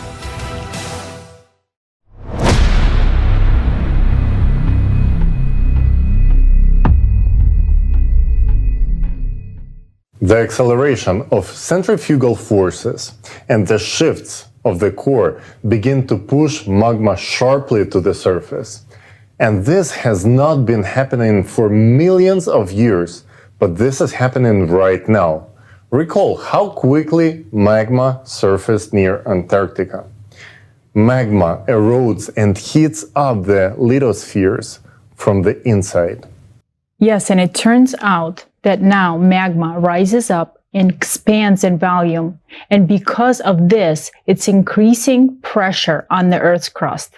Because of this, there is an increase in the number of earthquakes at a shallow depth. And the rise of magma itself can be seen by looking at the increase in the number of earthquakes at great depth. The rise of magma provokes volcanic eruptions. Yes.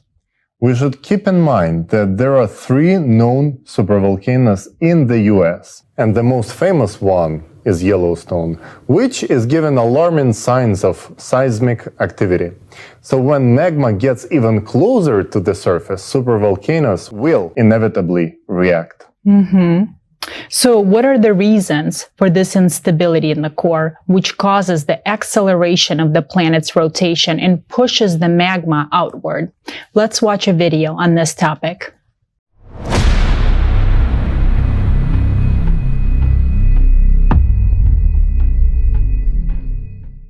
The cycle of terrible cataclysms, which the Earth now has to go through, occurs on the planet every 12,000 years, and it has been described by various researchers in many scientific works and books.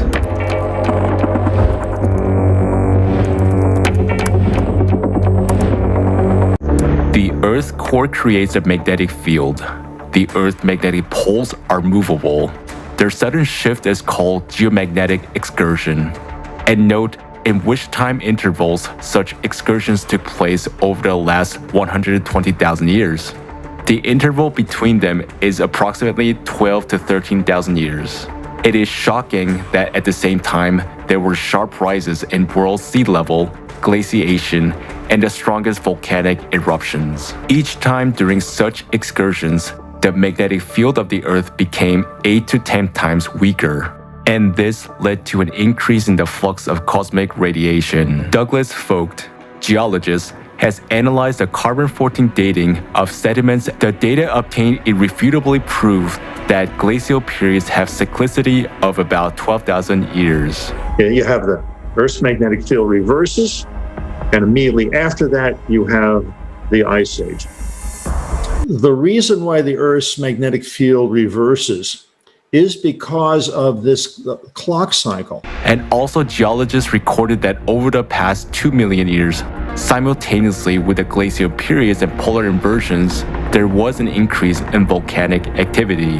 Another proof of the 12,000-year cycle was the eruption of the Toba volcano 72 to 74,000 years ago, and the humanity passed through a so-called bottleneck. In other words, it was one step away from extinction.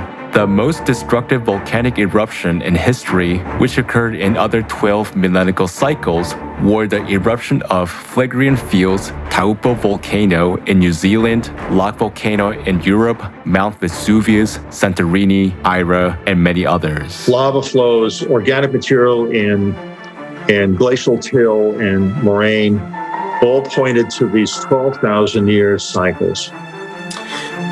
Even with the standard deviation in carbon-14 dating, it's obviously that's what's happening. How? Catastrophic volcanic eruptions. Atmospheric temperature changes by 10 to 15 degrees Celsius. World ocean level change by 20 to 50 meters. Large-scale glaciation that froze such giants as mammoths, and geomagnetic excursions could have occurred almost simultaneously within a short period of time? Since every cycle is accompanied by a change in the magnetic field and powerful volcanic eruptions, it clearly indicates that the cycle is associated with changes in the planet's core, just as it is happening now. Researchers believe that this cyclicity is galactic in nature, that is, it is related to the rotation cycle of the galaxy. Every 12,000 years, radiation from the center of the universe affects the solar system and even influences the sun. In 1998, not only was the Earth core recorded jumping, but also those of the Moon, the Sun, and other planets. In recent decades, scientists began to record drastic climate changes on all planets and satellites of the solar system, an increase in the number of giant storms and hurricanes, abnormal temperatures, an increase in volcanic and seismic activity. Now, an increased flux of cosmic radiation due to low activity of the sun is detected on Earth. Scientists have found evidence that a similar bombardment by cosmic rays occurred 12,500 years ago. In addition, every 12,000 years, an unknown flow of violent cosmic energy from the center of the universe comes to our planet. This high-energy impact occurs at the micro level and has enormous potential to trigger a shift of the planet's core. Galactic radiation disrupts the life cycles of the biosphere. Trees begin to massively emit more carbon dioxide, whereas swamps emit compounds of deadly gases. This time, Earth may become another dead planet, just like Mars.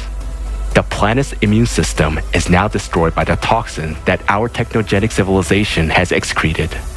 The planet's diseased organism might not survive the enormous stresses which cyclicity creates every 12,000 years. Every 24,000 years, disasters are even more devastating since the solar system gets closer to the radiation from the center of the universe. We're now getting into the point of the near interaction. The planet is living its last years, and so are we, if we remain idle.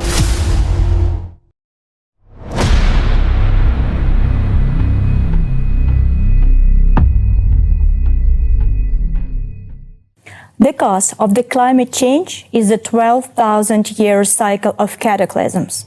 As you could see in the video, this cycle is clearly visible in the geological evidence. But this time, we're in a much worse shape than in the most recent cycle. Because according to all the evidence, the cataclysmic cycle we're entering is the 24,000 years one, which means it is even more destructive. At the same time, the planet's ecology is exhausted and its immunity is weakened.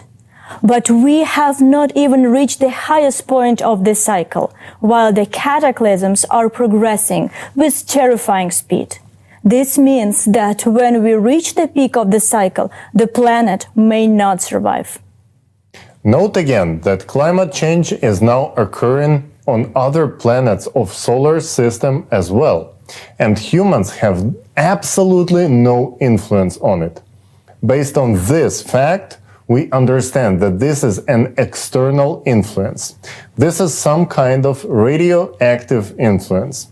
And every 24,000 years, cycle has a stronger impact on our planet.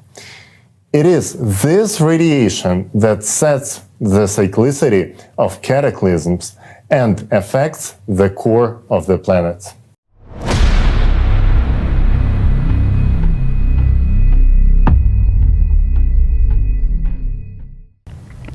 We see that the world is on the edge.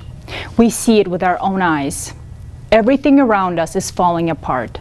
We, Americans, are losing what we've been building during our lifetime, and we can't hold on to it. It's a tragedy. But what are we doing to prevent it?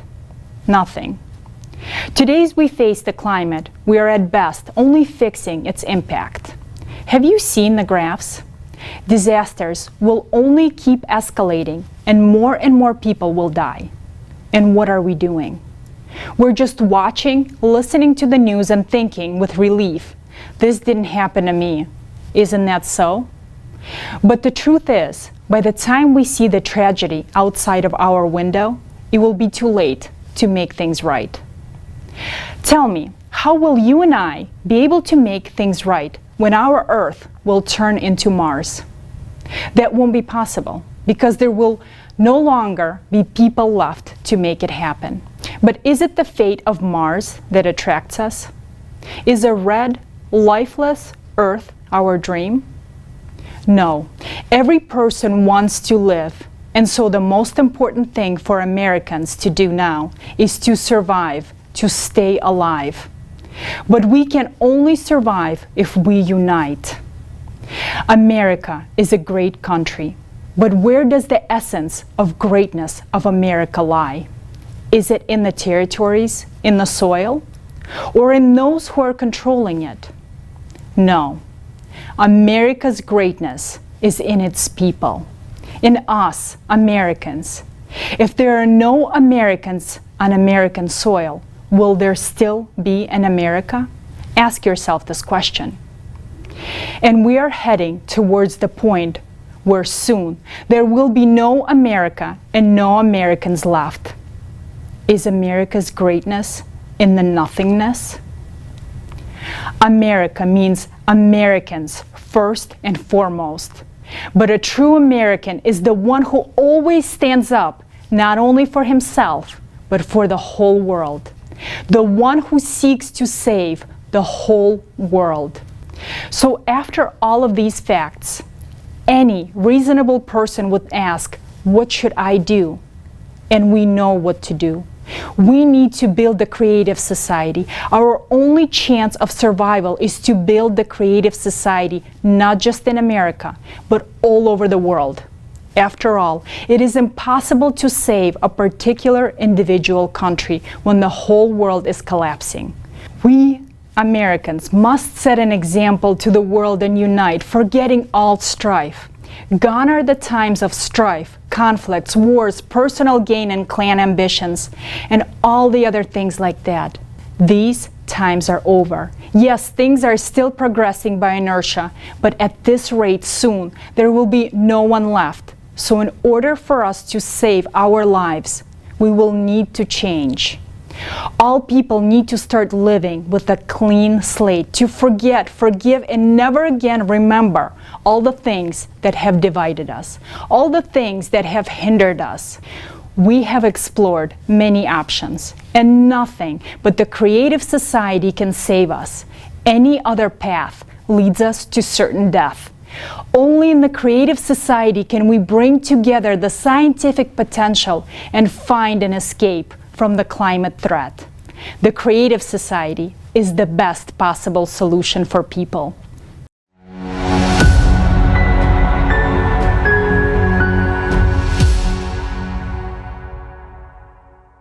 We can find this solution because there is always a counteraction to any action. A high energy flow is approaching our planet, and we can put up a defense if we understand what kind of force and in what capacity we should counteract it with. It is necessary to unite all honest, conscientious researchers from various fields of science, technical experts, engineers, practitioners, and theorists who are ready for new discoveries because the task is multidimensional and multi-level. It is necessary to set one common goal at the level of all countries, to provide scientists with funding, access to advanced technologies, and truthful statistics of climatic and geophysical services. Even with our current technology, it is quite possible to counteract cosmic radiation. If the goal is one and society prioritizes preservation of civilization and every human life, then humanity will be able to find a solution on how to manage this high energy flow. But we have very little time to find the solution. It is possible to unite the scientific potential of conscientious researchers only with the absolute support of the entire society and all countries. There can be no place for competition, private interest, and lust for profit. Openness of information for research may be available only in the creative society format, where there is no reason for wars and conflicts. In order to establish such a format of society, unification of all 8 billion people,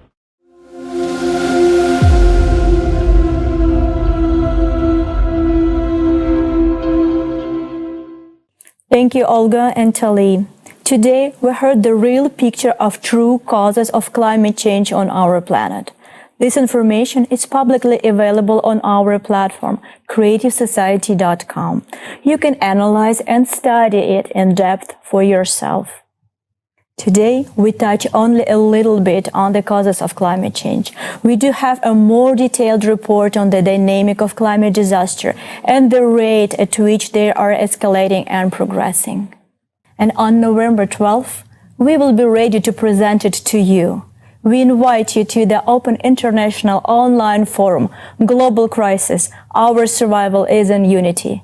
It is a large-scale and unprecedented event organized thanks to the unification of millions of people from 180 countries on the platform of Creative Society Project with simultaneous interpreting into 150 languages. It will be broadcasted on tens of thousands of channels of social and media platforms, TV and radio stations around the world. The event has been initiated and it's being implemented on a volunteer basis by people's own efforts and resources. Organizers of the forum are volunteers from 180 countries. All participants of the forum, including professionals, scientists, and experts, act on the volunteer basis. At this forum, you will learn the truth about the scale and causes of all global crises that our society is facing now worldwide, and the impending disasters of the planetary scale. But most importantly, you will be presented with the practical solutions to solve all of these crises through building the creative society. That's really great news. Every human that cares about their own well-being and lives of their close ones should join in and share this information with as many people as possible. Because this is life-saving information that is essential for humanity to be aware of, so we all together could make a right decision.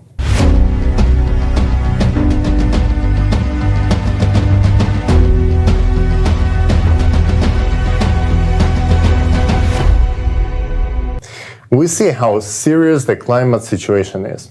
Statistics now show that extreme climatic events become more severe each year with an extremely disturbing progression. And to go through the climatic challenges that our humanity is about to face within the next few years, it is essential to have reliable sources of energy. Without it, it will be much worse. Let's talk to John Ahn, who has been researching on this topic. John? Thank you, Tali. I've always been interested and supported developing sustainable energy. Like many here today, I dreamed of living in a clean, high-tech, and a wonderful world. I thought that solar and wind was the energy for the future. But for years, I've also found a lot of contradicting information, so I spent time understanding the facts. And what I found was shocking, and I wanted to share this information today.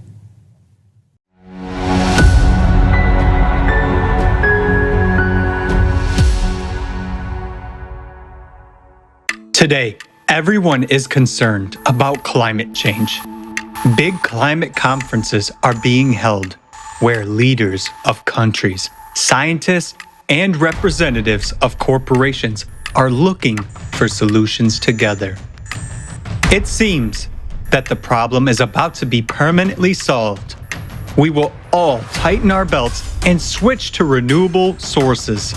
We are assured that if the chimneys or thermal power plants stop smoking, all nuclear power plants are closed, they build solar and wind power plants everywhere on the planet, and everyone replaces gasoline cars with electric vehicles, then by 2050, we will have a carbon-free energy system.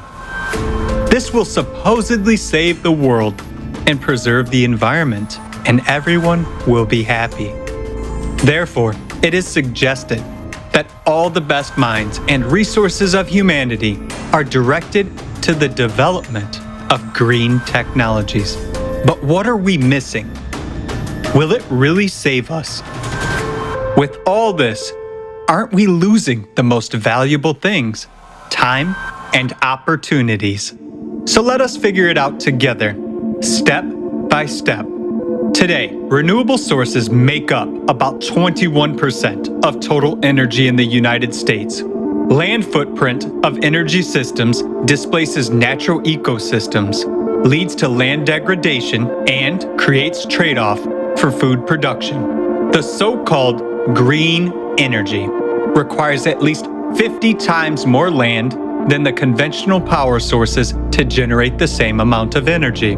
Currently, solar and wind generate 13% of electricity in the US, and for now, occupy a relatively small area. However, Princeton University studies showed that if 98% of electricity is generated from solar and wind, land footprint will increase by more than 35 times, and this would be taken from the land that feeds us. The green energy requires at least 10 times more materials than conventional power sources. All this continues to contribute to the depletion and pollution of the planet. Solar panels.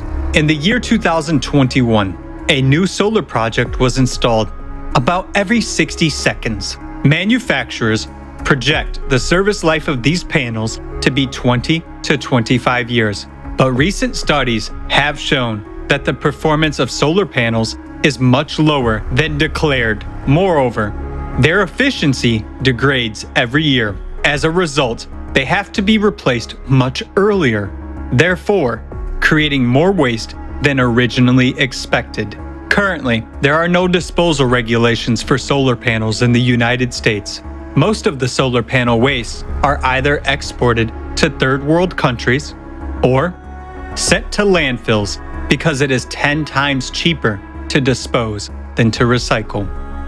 Thus, by 2035, the discarded panels are expected to outweigh the new units by 2.5 times. Note that the waste from solar panels is 300 times more toxic than nuclear waste. It contains heavy metals such as lead, cadmium, and mercury. These metals can leach out and get into the groundwater to impact human health. As you can see, this only makes the environmental situation worse, and this is just the tip of an iceberg that we have to look into deeper. So, what's wrong with wind farms? Observations have shown that wind turbines alter local climate. A recent study from Harvard University showed that if all U.S. electricity were generated by wind turbines, it would cause a warming of 0.43 degrees Fahrenheit in the continental United States. This is even higher than the average temperature increase on our planet in recent decades. Wind turbines also generate low-frequency noise, which poses health risks to nearby residents. Adverse effects include sleep disturbance, headaches, and cardiac arrhythmia. Moreover, wind turbines are annually killing millions of bats and birds, including slow reproducing species, which negatively affects the ecosystem. At that, we are not even talking about their maintenance, which implies building special purpose vessels, expensive utility high-rises, and constant replacement of blades. Just one wind farm during its lifetime requires more than 350 tons of lubricants, which is equal to 6 railroad tank cars, which are, by the way, also produced from non-renewable resources of the planet. Just think about it. The size of the blades can be as big as the length of a soccer field. And do you know what they are made of? That's right, of that very plastic that we continue to struggle with so unsuccessfully around the world because of their gigantic size and hazardous chemical composition. They can't be recycled. So the classic solution is that the blades are taken to landfills and covered with soil. It is expected that the amount of waste from wind turbines will increase by 20 times by 2050. After all that, do you still think wind power is environmentally friendly? Electric cars are considered to be a part of the solution to the green energy transition, but electric vehicles, because of their batteries, require more materials, especially metals. Lithium and cobalt, which are required for electric vehicles, are not used in gasoline cars. By 2030, 300 million electric vehicles are expected to be on the road. So, to estimate the global impact, let's look at the numbers. The amount of fresh water required to mine lithium and cobalt for all those electrical vehicles would equal 750 billion gallons, an amount equivalent to more than 12 years of drinking water supply for the entire US population. And this happens at a time when we are experiencing a shortage of drinking water on the planet. Also, the energy required to mine lithium and cobalt for all these electrical vehicles is equivalent to the annual energy consumption of all the US residents. Moreover, in order to produce cobalt, child labor is being exploited in the Congo underground mines. These innovations are being implemented to supposedly allow us to breathe clean air. All this impact on our society and environment will only worsen over the years. Is this new technology sustainable and environmentally friendly? To summarize, considering all of the above information, we should answer the following questions together. Should we continue to actively develop alternative energy technology if it has so many disadvantages? Is it beneficial for us today, or should we put our efforts to find a more effective solution?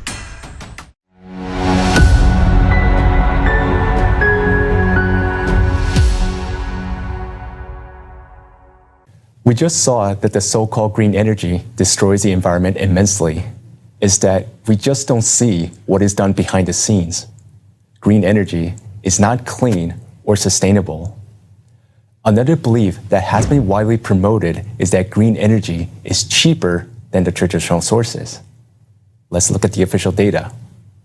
And indeed, solar and wind do appear to be cheaper than energy from coal and gas. So you would think more green energy should lower the price of electricity, right? But let's check that with the actual data from the developed countries. This chart here shows the price of electricity versus the amount of green energy installed. You can notice that the more green energy, the more expensive the electricity. In other words, your monthly bill is higher with more solar and wind energy installed. It also means that everything else will get more expensive. So this trend is not what you expected. This is really shocking. This means that not only so-called renewables are bad for the environment, but they also make electricity much more expensive. So how did they trick all of us into believing that renewable energy is going to save your money when, in fact, it's doing the completely opposite thing? Yes, because there are unaccounted costs. First, the transmission cost. The energy generated must be delivered to the place where it is used. Solar and wind are more spread out and typically located further away than the conventional sources. That makes the transmission cost of green energy 3 times more expensive than the conventional. Second, the backup generators. Solar and wind do not produce energy when the sun doesn't shine or the wind doesn't blow. Then natural gas is burned. But this is done in a small capacity generators with low efficiency. The price of this energy is very expensive. Third, recent policies to support green energy. They increased taxes and fees on the traditional power sources, and this also made the green energy appear artificially cheaper. And our country is adding a lot of green energy every year. It means that our electricity bill will continue to grow. But that is not the biggest concern here. The main problem is that the green energy is weather dependent. It's unreliable. Just imagine, we have a blackout from extreme weather. Suddenly, the power cannot be supplied. There is no air conditioning, no heating at home. Imagine hospitals can't perform emergency operations. Patients on a life support will not get help. Many people are going to die. In addition to that, imagine that the payment system suddenly stops from blackout. You can't buy food, medicine, you can't get gas, you can't cook. There are no lights and water at home. Not only for a few hours, but for many days and even weeks. That will lead to chaos and violence on streets. Okay, so not only this renewable energy is bad for the environment, it drains your pockets dry, but it's also extremely low in reliability and can lead to major blackouts. Doesn't it make it more sense to call it not renewables but unreliables? Aren't we supposed to think about what kind of situations are we getting ourselves into ahead of time before they actually occur, like they did in California just this year, where we've seen the results of such policies this summer, when they have rolling blackouts like third world country and people can't use ACs during heat waves, and God forbid them to even think about charging their electric vehicles. Yes, I agree, absolutely. We need to be prepared for a shortage and outage of power. And this is why, right now, if we face an emergency situation, our country has enough coal and natural gas stored to supply electricity for 2 months. But with green policies, this storage will decrease to less than 1 month. The proposed solution is to replace coal and gas mostly with batteries as energy storage. And of course, everyone agrees that having energy storage is essential, especially for the weather-dependent green energy. But no one really seems to talk about how much batteries we need and how much it will cost. So I was curious to check especially how much electricity would cost if we would install, say, 1 day, 1 week, or 1 month of lithium battery storage in net zero 2050 scenario. Because of the batteries, the electricity bill for American household will increase. But the question is, by how much? If we look at this chart, just for 1 day of storage, your monthly electricity bill of $110 right now will increase to $250 just for 1 day of storage. For 1 week of storage, that will be over $1,000. And for 1 month, over $4,000 per month. That is nearly 40 times more than what many of us pay right now. This is the cost of the reliability of green energy. Okay, so $4,000 just to have 1 month of storage. And it is in current numbers. So right, with this inflation that we see right now skyrocketing, the prices might even go even more up, right? But this shows it is unaffordable to have energy reliability with solar and wind. On top of that, there is not enough lithium in the world to build even 1 week of battery capacity.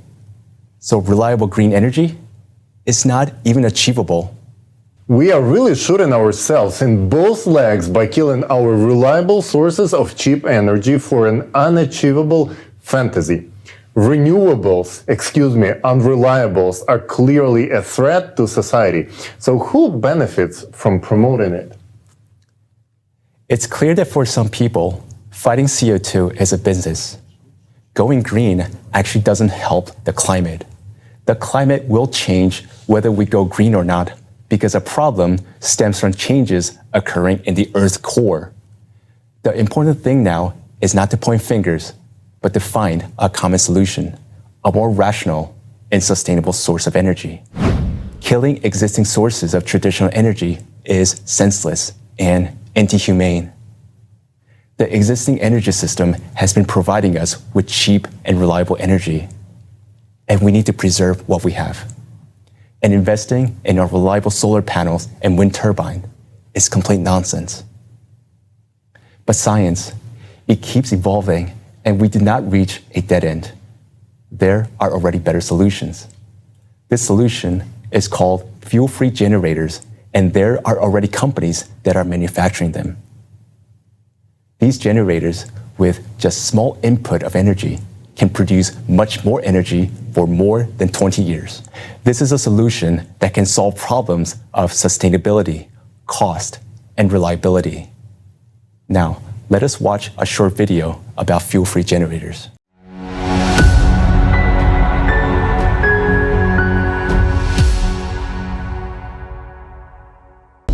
Free energy generators have existed since long ago. But why do these technologies remain inaccessible to humanity? An American company has been one of the first in the world to produce magnetic energy generators of up to 25 kilowatts and is already supplying power to customers. A German company produces fuel-free power plants and has branches in several countries. A Korean company has also released a working model of an electromagnetic generator with a capacity of 10 kilowatts. African technology made it possible not only to produce a free energy generator, but also to modernize a vehicle so that it could move without fuel or recharging. Fuel-free generators, FFGs, are power generators with an efficiency greater than 100%, which means they produce more energy than they consume. But the most valuable thing is that this power source generates free and environmentally friendly energy. FFGs may be installed not only in houses and on vehicles, but also on helicopters, planes, and ships. Introduction of FFG technology alone will enable humanity to discontinue using hydrocarbon fuels. Now, let's imagine that every person on the planet would have a fuel-free generator. This means that electricity would become free. We will no longer have to pay for it. But in the consumerist format of society, this would be a great disaster because it would leave millions of people jobless. Those include experts involved in power plant maintenance and gas station employees. Everyone from a director to a janitor at a gas station will lose their jobs. All firms or companies involved in power generation will lose their incomes. While that includes logistic firms, manufacturer of wires, pipes, and even all the machinery which has been necessary for the power plants. Manufacturers, suppliers, and sellers of solar panels won't be needed. Accordingly, hydropower will also be replaced with fuel-free generators, which means that all the employees and professionals who maintain dams will remain jobless. Moreover, this situation will cause a chain reaction. Those millions of people will no longer be able to buy goods and use paid services. Goods turnover as well as manufacturing plants will come to a halt. This in turn will affect billions of people who will lose their jobs and means of subsistence. This will cause a dissonance in the trade and manufacturing sectors, as well as social tension, increasing the gap in society between the poor and the rich. This gap will in turn cause an increase in crime, racketeering, conflicts, confrontations, and discontent with authorities. People will take it to the streets. After all, hunger is the strongest incentive to commit illegal and inhumane acts. All this will lead to chaos. This crisis will affect all countries in general. They will begin to solve problems by force, and this will cause the death of billions of people. All in all, there is a paradox. Introduction of a simple technology that can improve people's lives will lead to a worldwide disaster. However, it is not technology that is a problem, but the state of society today. Thus, we have considered a scenario of events in the consumerist format of society. But there is also another scenario. If we change the format to a creative one, this kind of technology will be quite beneficial. In the creative society, the economy cannot become a threat to the lives of millions of people because the value of human life is a top priority and all conditions of existence are aimed at improving the quality of human life. But that's a different scenario, a choice which has yet to be made by people.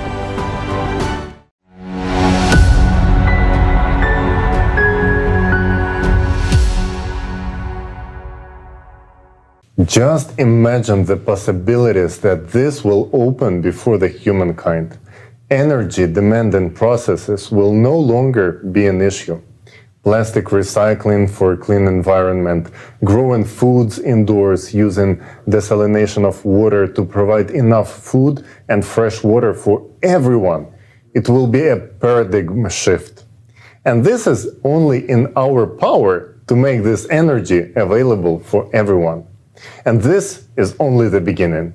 Preventative care that will keep us healthy, life elongation technologies, crisis-free and inflation-free economy, universal basic income, and even space exploration. The possibilities are really limitless and will be available for each person because the format of a creative society creates conditions for humanity to thrive. Let's talk more about how implementing creative society worldwide will benefit all of the humankind.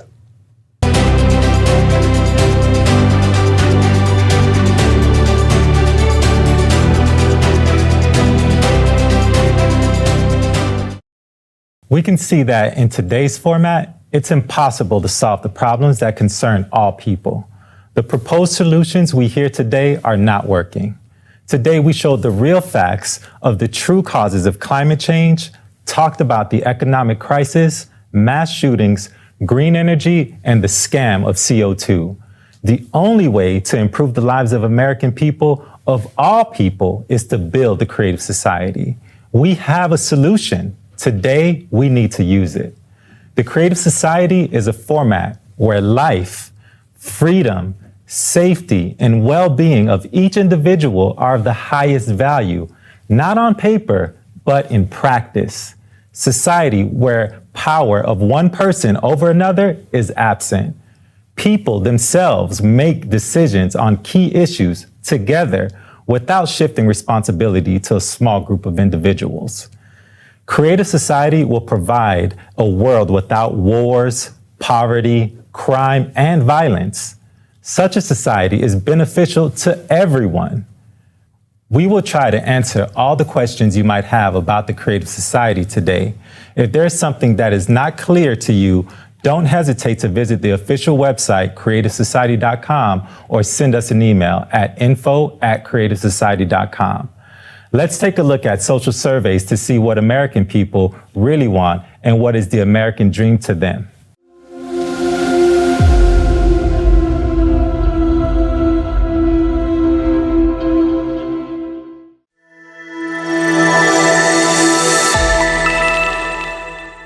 For me, the American dream is, it's just like a land of opportunity. You can do what you want, you can hang out with people you love, you can share all those experiences with others and so many amazing ways. Okay, so no one has to work 40 hours a week and barely be able to afford their rent or their bills, or not even only 40, like sometimes 80. Or healthcare.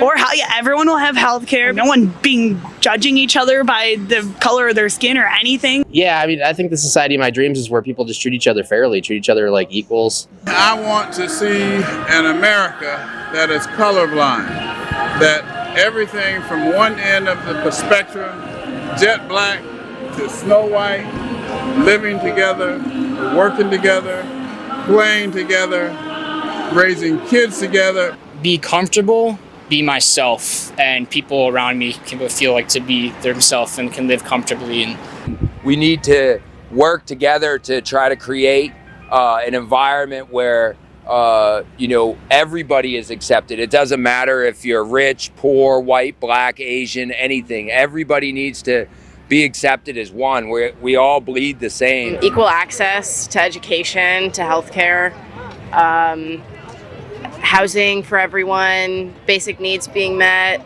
Being able to have a place that was your own, being able to afford a home, being able to have a good job, raise your family, be safe. Be able to get your own home, have the freedom to live the life that you want to live and build a family. My American dream is for my grandchildren is to be safe, out of harm's way. There would be a lot more stability in society, and I think in a safe and happy world, we would all be able to have our voices be heard. I would like to live in a society where educators are paid more money, police protection, policemen are paid more money, that you will put education and safety first. There's nothing more vital than we can do than public education and having a good education system for everyone, regardless of whatever their own family financial situations are, including access, of course, into higher education, where you don't have to go in debt for the rest of your life. People need free healthcare, I believe, because health is a very important, basic thing that everyone needs. If I lose my job and my health insurance, I want to know that if I get cancer, I'm going to be okay. Just a place where we can feel safe. High quality, equally accessible healthcare for all. I would love, not with just America, but with world peace. Peaceful, all living in harmony, doing whatever they want, no judgment. Being able to comfortably take my kids out and not worry about them walking somewhere and feeling unsafe. I can go to the grocery store and not be afraid that I'm going to get shot. Freedom and safety is like something that everybody deserves and desires, and not have to worry about money. Being able to live without working. For me, the American dream is political freedom. We should have our liberty, and we should have all of our freedom that is guaranteed in the Constitution. It's freedom to own business. Well, I think a lot needs to change economically with respect to class and the redistribution of wealth.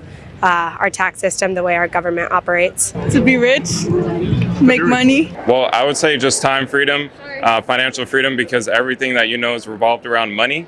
And I feel like if we just have more freedom in that sense, then we could live a lot happier life and also lead the new generation to generational wealth. I think it starts with good business opportunities to give everybody the chance to do that. Going beyond just surviving, but thriving. When you don't have the financial freedom, you are giving up on many things that you might be able to do otherwise. There's sufficient resources and equal opportunity to access and gain access to those resources. To me, a unified world would be a good place to live. I want to try to travel more, and my American dream would be to work a job I like and be financially stable with that, which sometimes is impossible, and then also get to see the whole world, which I really hope I can do. Living your best life. I guess world peace.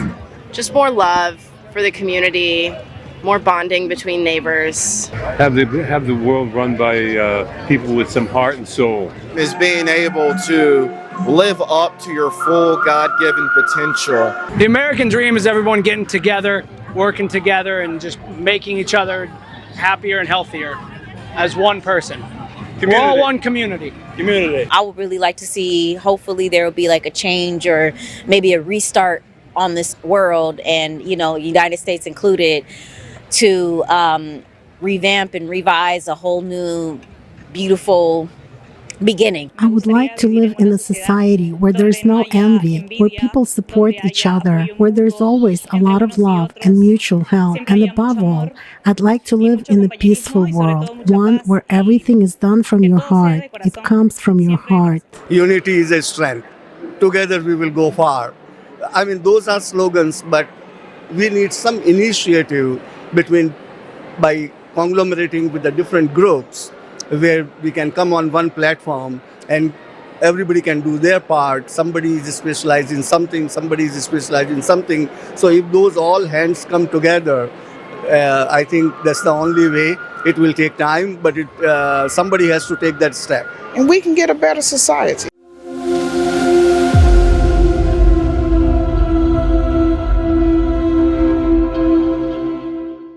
Hey, what's up, guys? It's Roy Star Sound Sick here. Make sure to follow, like, subscribe, and share this conference on every social media platform. We need to get this information out there. It's time to build the creative society, the society of the future. Let's go.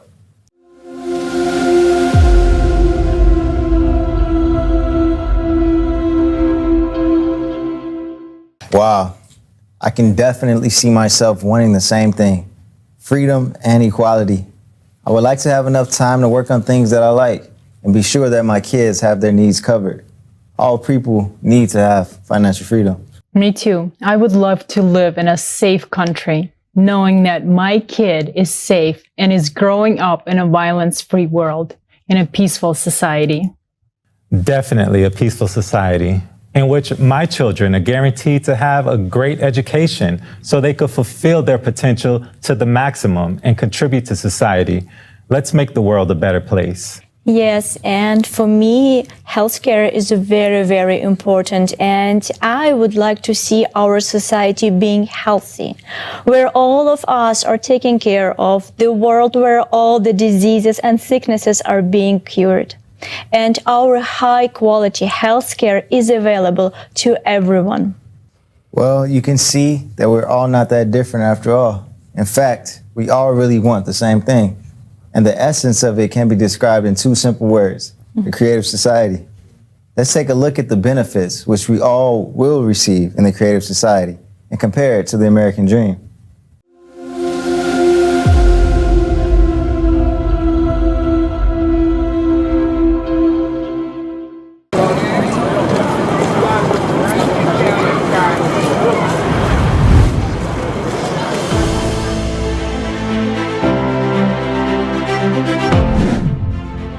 Safety.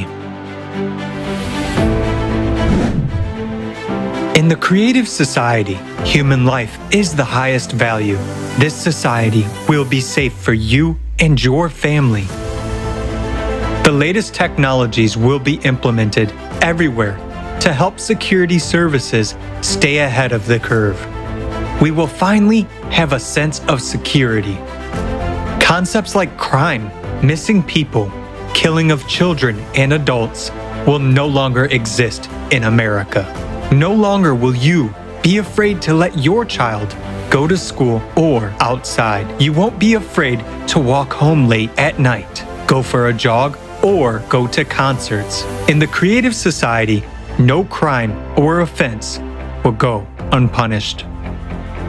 In the creative society, the safety of each person is the highest priority. Healthcare. In the creative society, healthcare will be top-notch and free for all Americans. Imagine artificial intelligence that incorporates the expertise of all the best doctors in history. It controls high-tech robots that perform tasks of any complexity. These cutting-edge technologies make healthcare in the creative society of a high quality. Right now, health is a commodity, whereas in the creative society, everyone's health is a priority. After all, we benefit from the fact that every person is healthy and we have a healthy nation. Thanks to the development of nanotechnology and artificial intelligence, epidemics, cancer, diabetes, asthma, and all other incurable diseases will be a thing of the past. The very approach in healthcare will change, as it will be aimed at preventing diseases, and in general, we will finally get real treatment and real recovery. With such a development in healthcare and technology, it is quite possible to prolong human life beyond the species limit. The Creative Society is all about healthy and happy people. Education.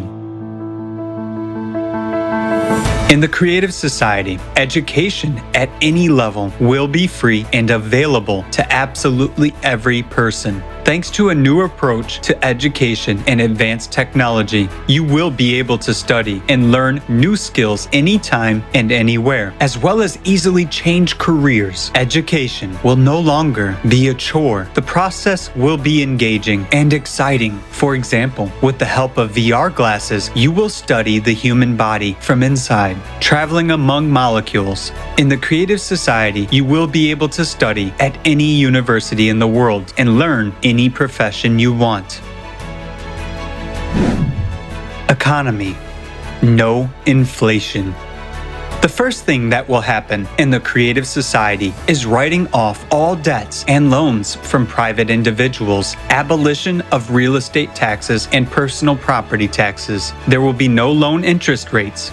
We will start with a clean slate. All of this will be possible due to a new format of economy that will be designed to benefit the interest of every American. It takes the financial burden off of every family. Workday. By birthright, all American citizens, regardless of their status, age, gender, or race, are guaranteed a monthly universal basic income that will provide for all of your essential needs. And if you want a better life, a bigger house, or a premium car, an airplane, or a yacht, you will be able to easily afford it by working just for 4 hours, 4 days a week. You will have a job that you like and enjoy, one that you really love, and in which you will be able to fulfill your potential to the maximum. All the hard, monotonous, and damaging human health work will be performed by robots and automated systems. This is already being gradually implemented, but in the consumerist format, its large-scale implementation threatens with mass unemployment and the collapse of the economic system. Yet, this is not the case in the Creative Society. It will only benefit humanity. After all, technology will be available to all people. All these innovations will give us a lot of free time. Finally, fathers and mothers will be able to watch their children grow up and spend as much time with them as they want. People will have time for everything: hobbies, self-development, traveling, learning new skills, and a lot more. The Creative Society gives people free time. Every working American will have at least 2 months off. You want to go with your whole family to the Maldives or anywhere else in the world to see some places of interest or visit relatives on other continents. No problem. You'll be able to really spend your vacation the way you want to, rather than opt for what you can afford. Traffic jams. Free roads. It's real. And most importantly, safe ones. There will be no accidents, and we will be able to solve the issue of traffic jams. You will no longer have to waste your time. Every city will have a smart system connected to all cars via artificial intelligence. This system helps regulate and control traffic on the roads and calculate the best routes. Cars in the Creative Society will be able to block the engine start if the driver is intoxicated, analyze facial expressions, detect driver drowsiness and distraction. In case of a threat, the car will signal the driver. If they do not react, the car will turn on the emergency lights, head to the side of the road, and stop. Alert the driver of danger and take control in a critical situation.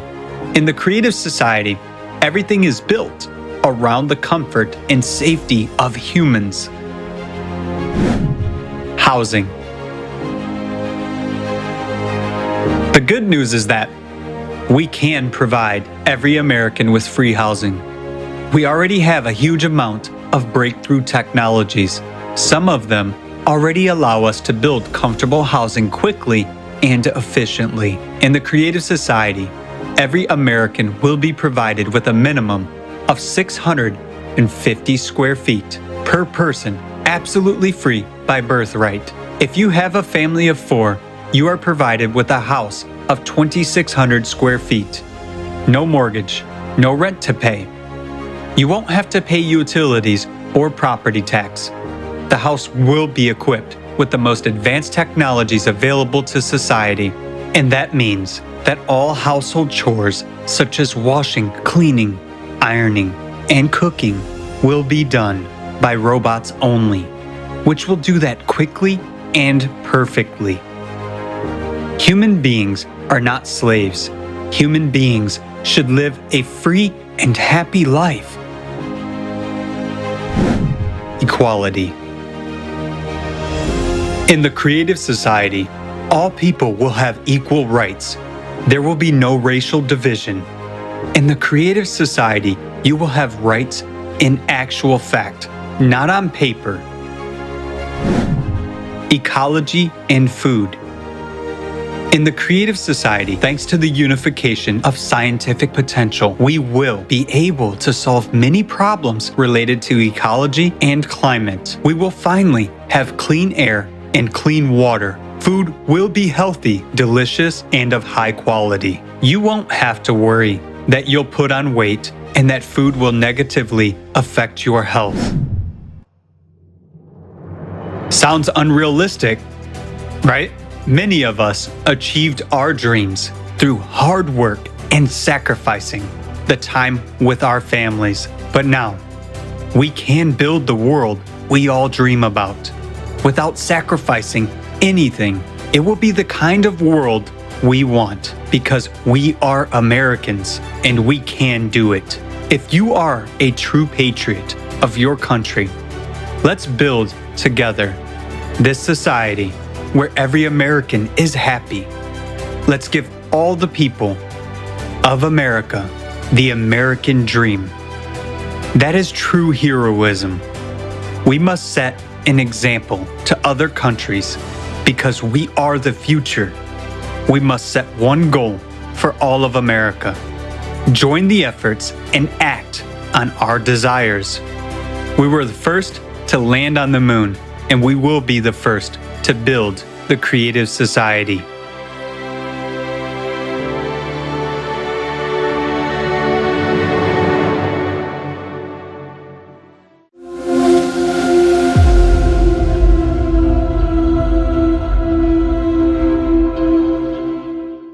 Wow.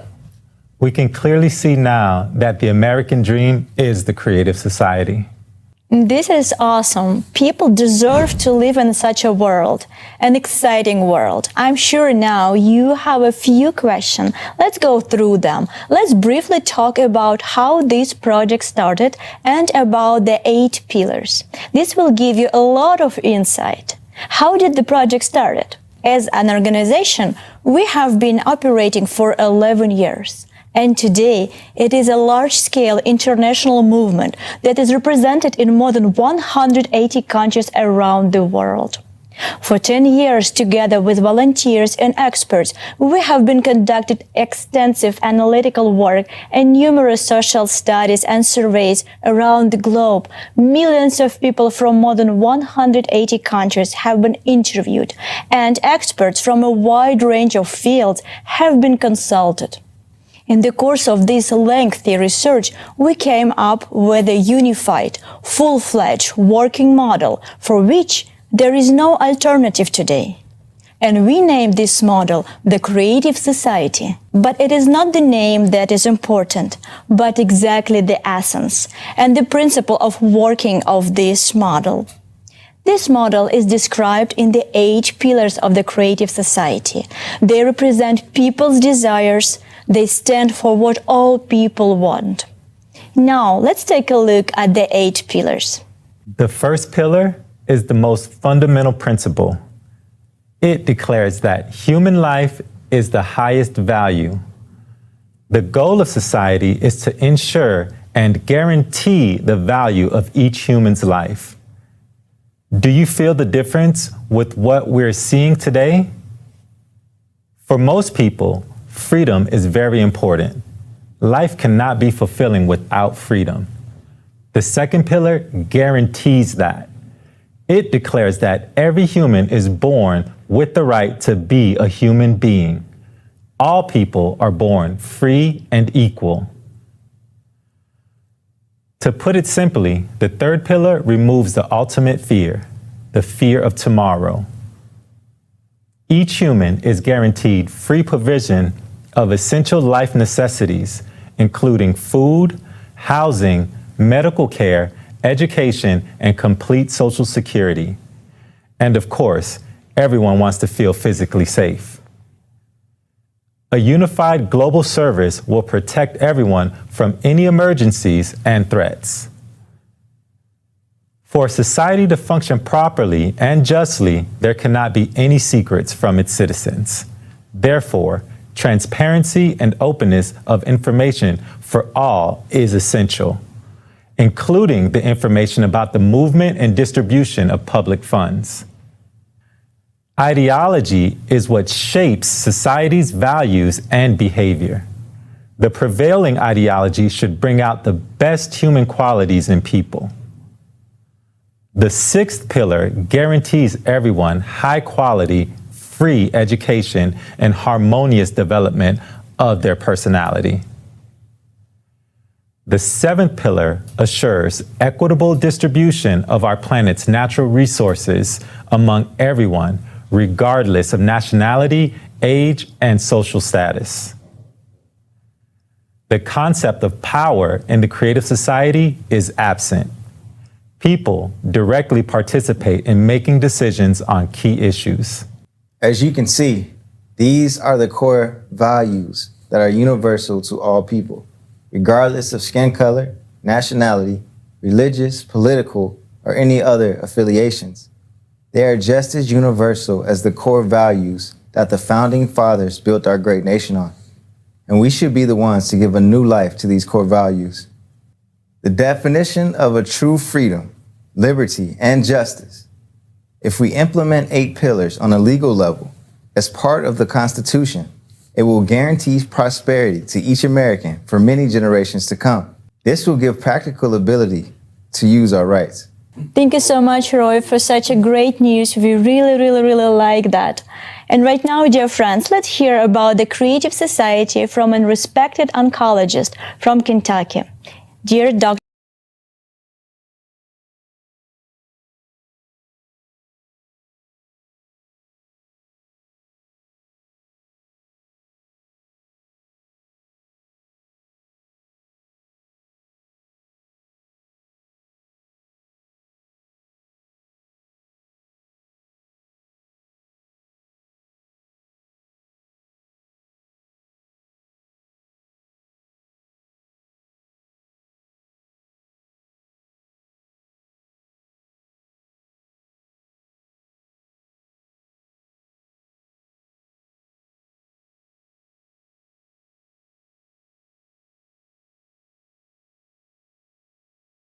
And with our brethren around the world are far more important than the issues that divide us.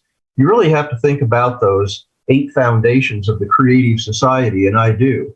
Overall, when you hear them, it's like, well, this is how you interact with other people in the world with love, compassion, and respect. I mean, think how much that would change the world if we all respected the value of human life, if we all felt free to share what we want to share respectfully and could respectfully dialogue about that. Human safety, the importance of open and transparent information to everybody.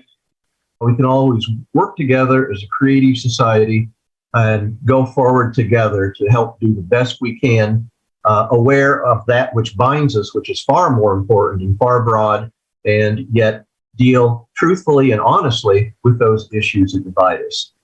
I think it's critical for Americans to be an example to the world, bringing forward the goals of the creative society.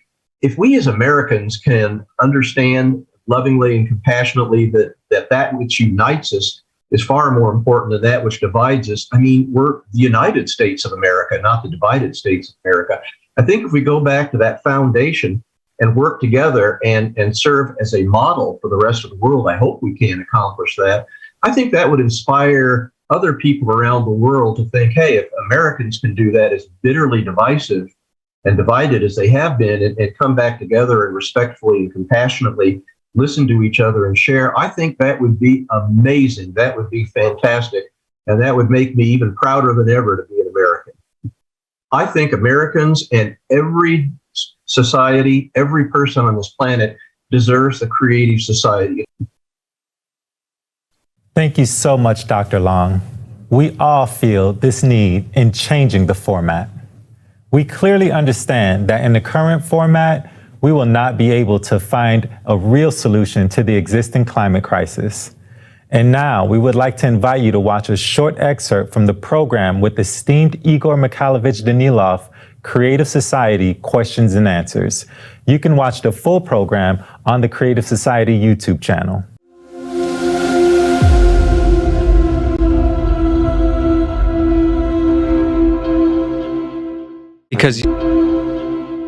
Because unification in the creative society implies unification on an idea, on the improvement of the quality of everyone's life, our life and your life, friends. It is directed precisely towards making life better, more beautiful, and safer. Excuse me, I will say it straightforwardly and simply, so that you, my friend, can live in a safe world, so that your life is valued more than anything else in the world. We should unite precisely on that, you see? Not just your life, but the lives of your loved ones, your family, and friends.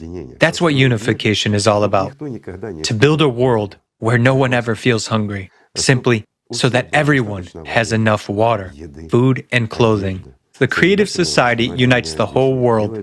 It makes the whole world one big family. But the creative society is for each and everyone, you see? This is the paradox of the creative society. It is for all of us. But at the same time, it is for you, my friend. First and foremost, it is the format that can make your life beautiful, happy, and absolutely safe. And most importantly, the only option that is acceptable to all of us is that format of the creative society, in which we can find what we can use to oppose climate change and how, in reality. And in reality, we will be able to preserve our planet and save our lives together with you, friends, the lives of each of us. So is it worth doing it or not? Yes, of course. Of course. And you know, as of today, there are a lot of people who understand and know that. First and foremost, a lot of intelligent and literate people, and not indifferent to their own lives and to the lives of their relatives and friends. So they, first of all, know and understand what is happening to the climate in reality, not even to politics, not even to the economy, but to the climate, and understand all the looming threats that nowadays disastrously affect geopolitics, business, and lead to serious clashes at the geopolitical level, and so on. They understand that a little time will pass, and the situation will be much worse. Everywhere, the crisis will progress, and it will be impossible to stop them. Understanding and knowing that, they joined the creative society in the first place. Why? Because they are literate, intelligent people. Let's all become smarter. Let's stop shifting responsibility onto someone else. You see, by shifting responsibility onto someone else, we deprive ourselves of the future, ourselves first and foremost.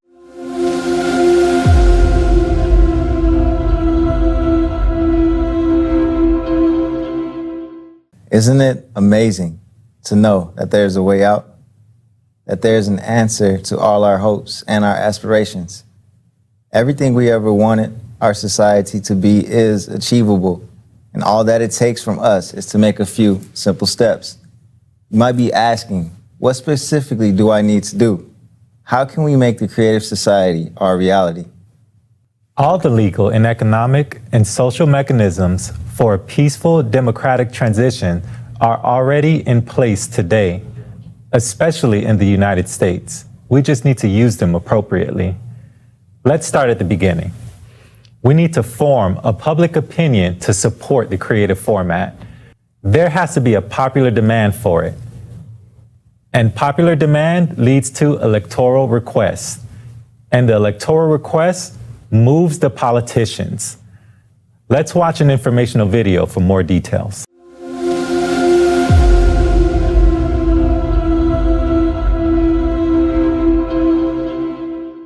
The first and most important step in building the creative society is to let everyone know that such a format exists and the tremendous benefits it will bring to every single person. How can this be achieved? You can. Share the information about the Creative Society on social media. Tell your friends, neighbors, and coworkers, pretty much everyone you know. Tell them how they would benefit in the Creative Society. Wear a piece of clothing with the logo of the Creative Society, such as a t-shirt or a baseball cap. Put a sticker with the Creative Society logo on your car, or install a yard sign. Leave the information about the Creative Society in coffee shops, doctor's offices, your local grocery store, or a hair salon. Don't be shy and talk about the Creative Society on podcasts, radio shows, and TV to share this life-saving idea. If you are a business owner, place the Creative Society banner on your website or add the Creative Society logo on your products. You can place advertisements about the Creative Society in mass media, newspapers, magazines, and on billboards. These are just some examples of how information about the Creative Society can be spread. I am sure you can think of other methods on how to inform the world about the Creative Society. The faster the majority of the population is informed, the sooner we can form a public request or an electoral demand. Only then we can get to the next stage of implementing the Creative Society at the legislative level.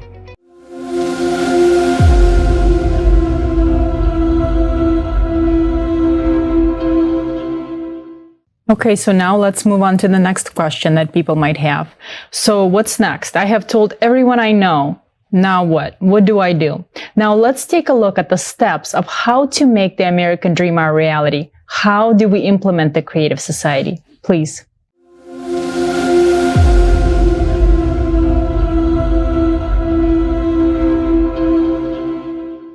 Once you learn about the Creative Society, visit the website creativesociety.com and click the Join Us button to select one of the following options. I support building the Creative Society, but I am not yet ready to officially support the electoral platform.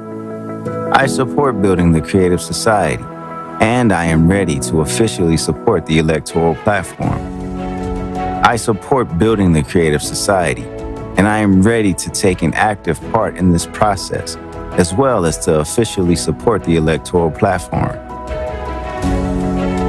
When a majority of eligible voters support the Creative Society, we can move on to the next step, which is creating an electronic voting platform. The electronic voting platform is a secure online voting application that you can install on your phone, through which people can choose politicians who fully support the Creative Society. This system will allow us to choose candidates who are going to implement the Creative Society at the legislative level. By using the same platform, people will be able to pass bills, adopt laws, and prioritize budget spendings. Moreover, people can revoke any politician from any government office if they are not representing the people's will. The first law that an elected politician must pass is the implementation of the electronic voting platform into the Constitution. The second law that must immediately pass is the incorporation of the 8 pillars of the Creative Society into the Constitution. That will put the value of human life, freedom, safety, justice, and equality in the first place. Passage of these 2 laws changes everything. Integration of the 8 pillars into the constitutions of all countries will make it possible to promptly reformat the values of world society from anti-human to the society where human life is the main priority. The Creative Society motto eliminates concentration of power in the hands of a single individual or group, and key decisions are made by people themselves. People's power is implemented through their active participation in society's life and regular expression of their will via an electronic voting platform. Say yes to the Creative Society. Join now.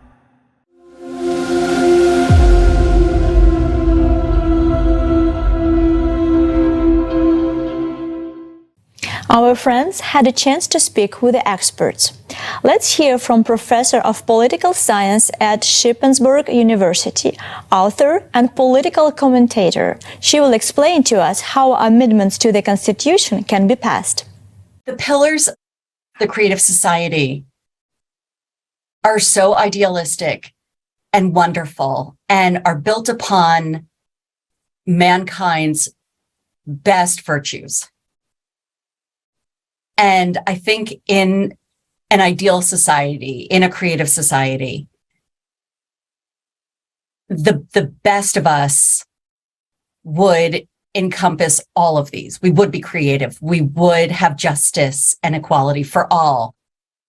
We would have transparency and openness. We would have safety and freedom, and we would value all lives.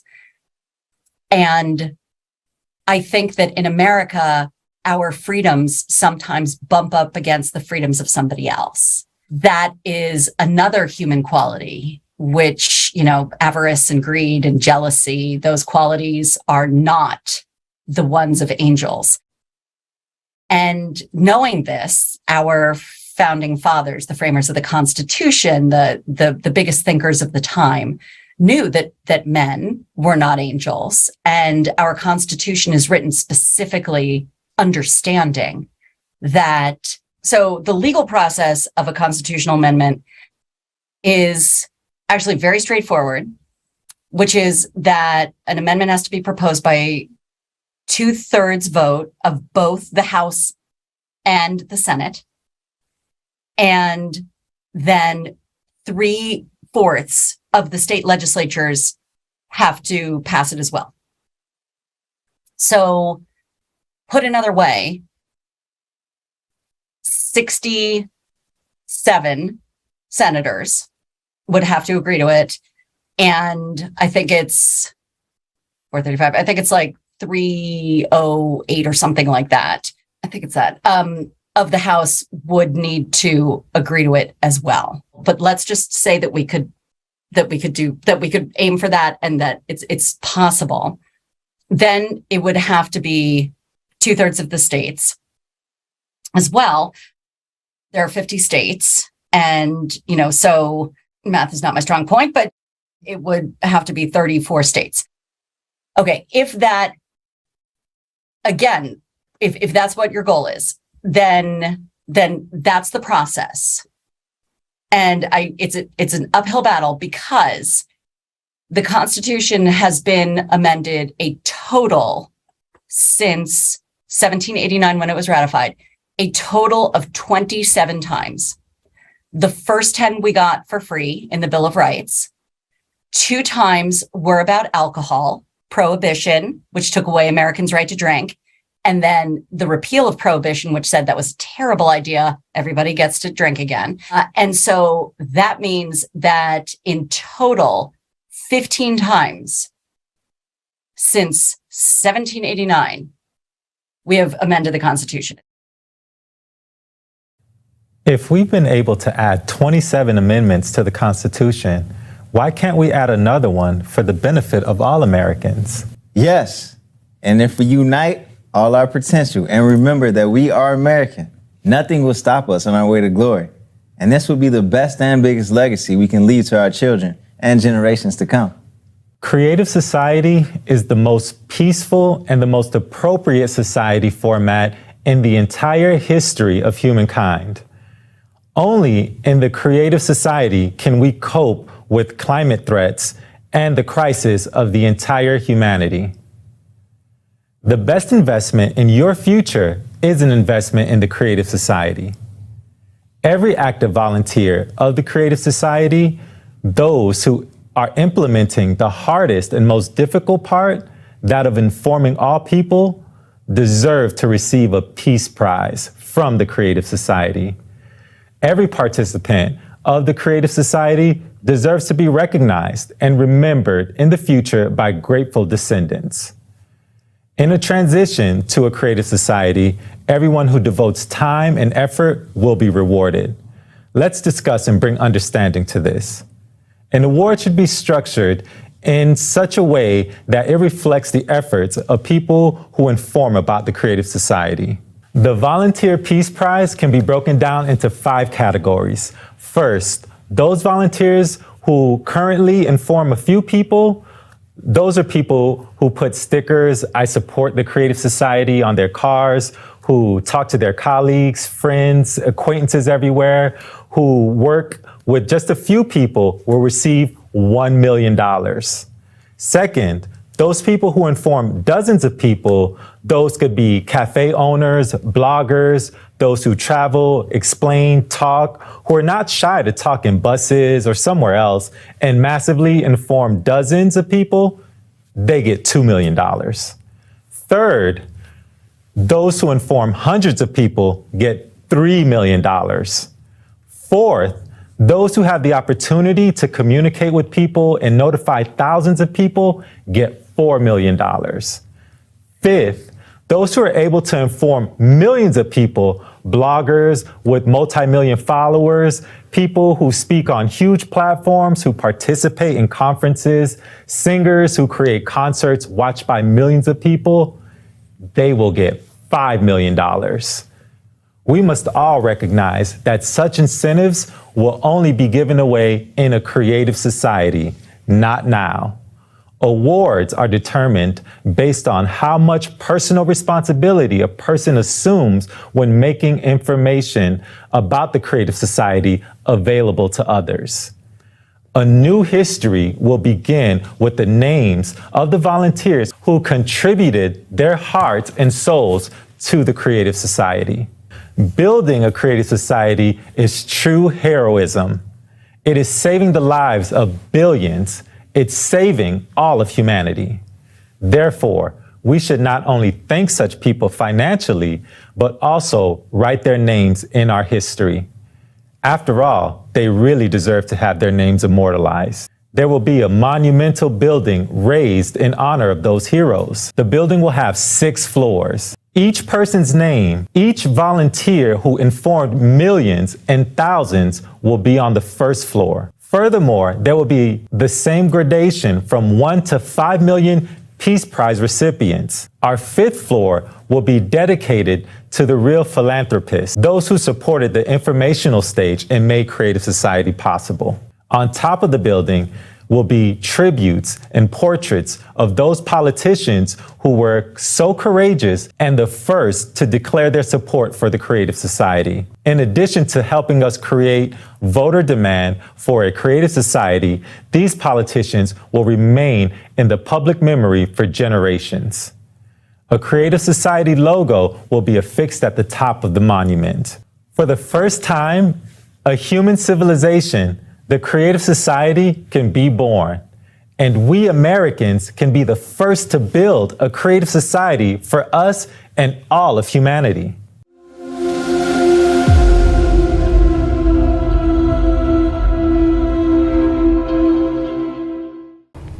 Today's conference gave us a perspective on the abyss into which we're hurtling at full speed. We have learned the truth about the causes of climate disasters and the facts that we have very little time left. But despite the gravity of the situation, we have a chance. It's the shame not to take advantage of it. We, Americans, can change everything. We want to live freely, without fear, to have opportunities to develop, to live without lies and manipulation, in a sustainable way, without crisis. We want to live in peace and harmony, to take an active part in the development of society. We want to live in a society that is based on equality and justice, and where the highest value is the life of every person. All of this is our American dream. The American dream is something unattainable for us Americans, like a horizon that only a chosen few can reach. And for the first time, it is very close for each of us, and that is the creative society. The creative society is a model that is fully consistent with our American dream. And if we look more broadly, it is the dream of every person living on this planet. Think about it.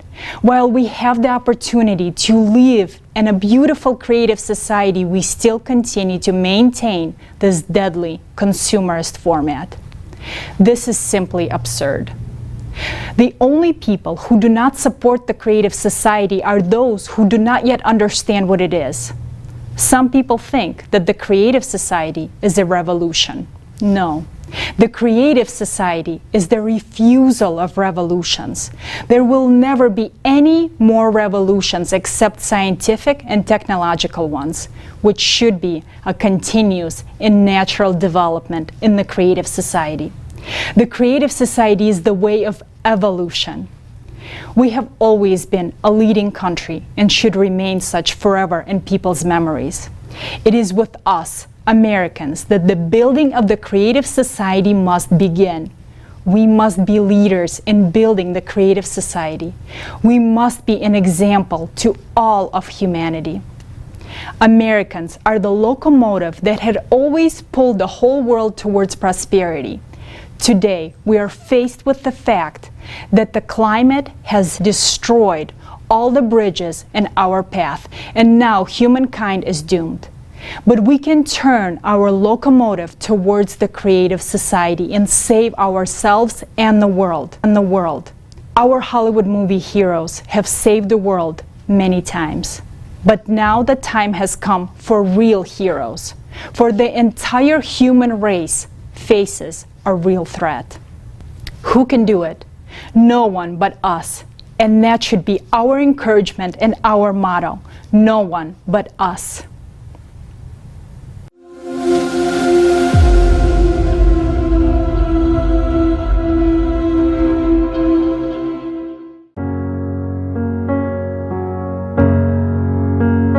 Oh, beautiful for spacious skies, for amber waves of grain, for purple mountain majesty above the fruited plain.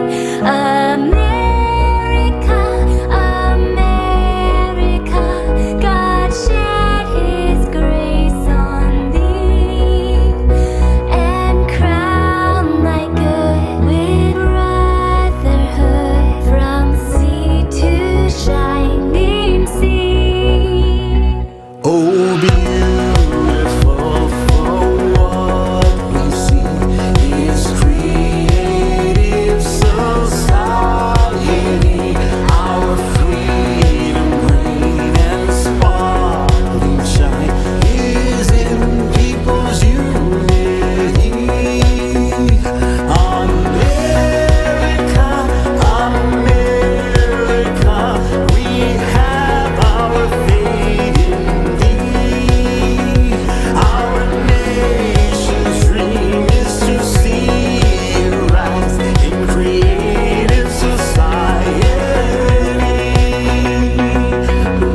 One world, one goal, one trust. No wars, just peace, just us.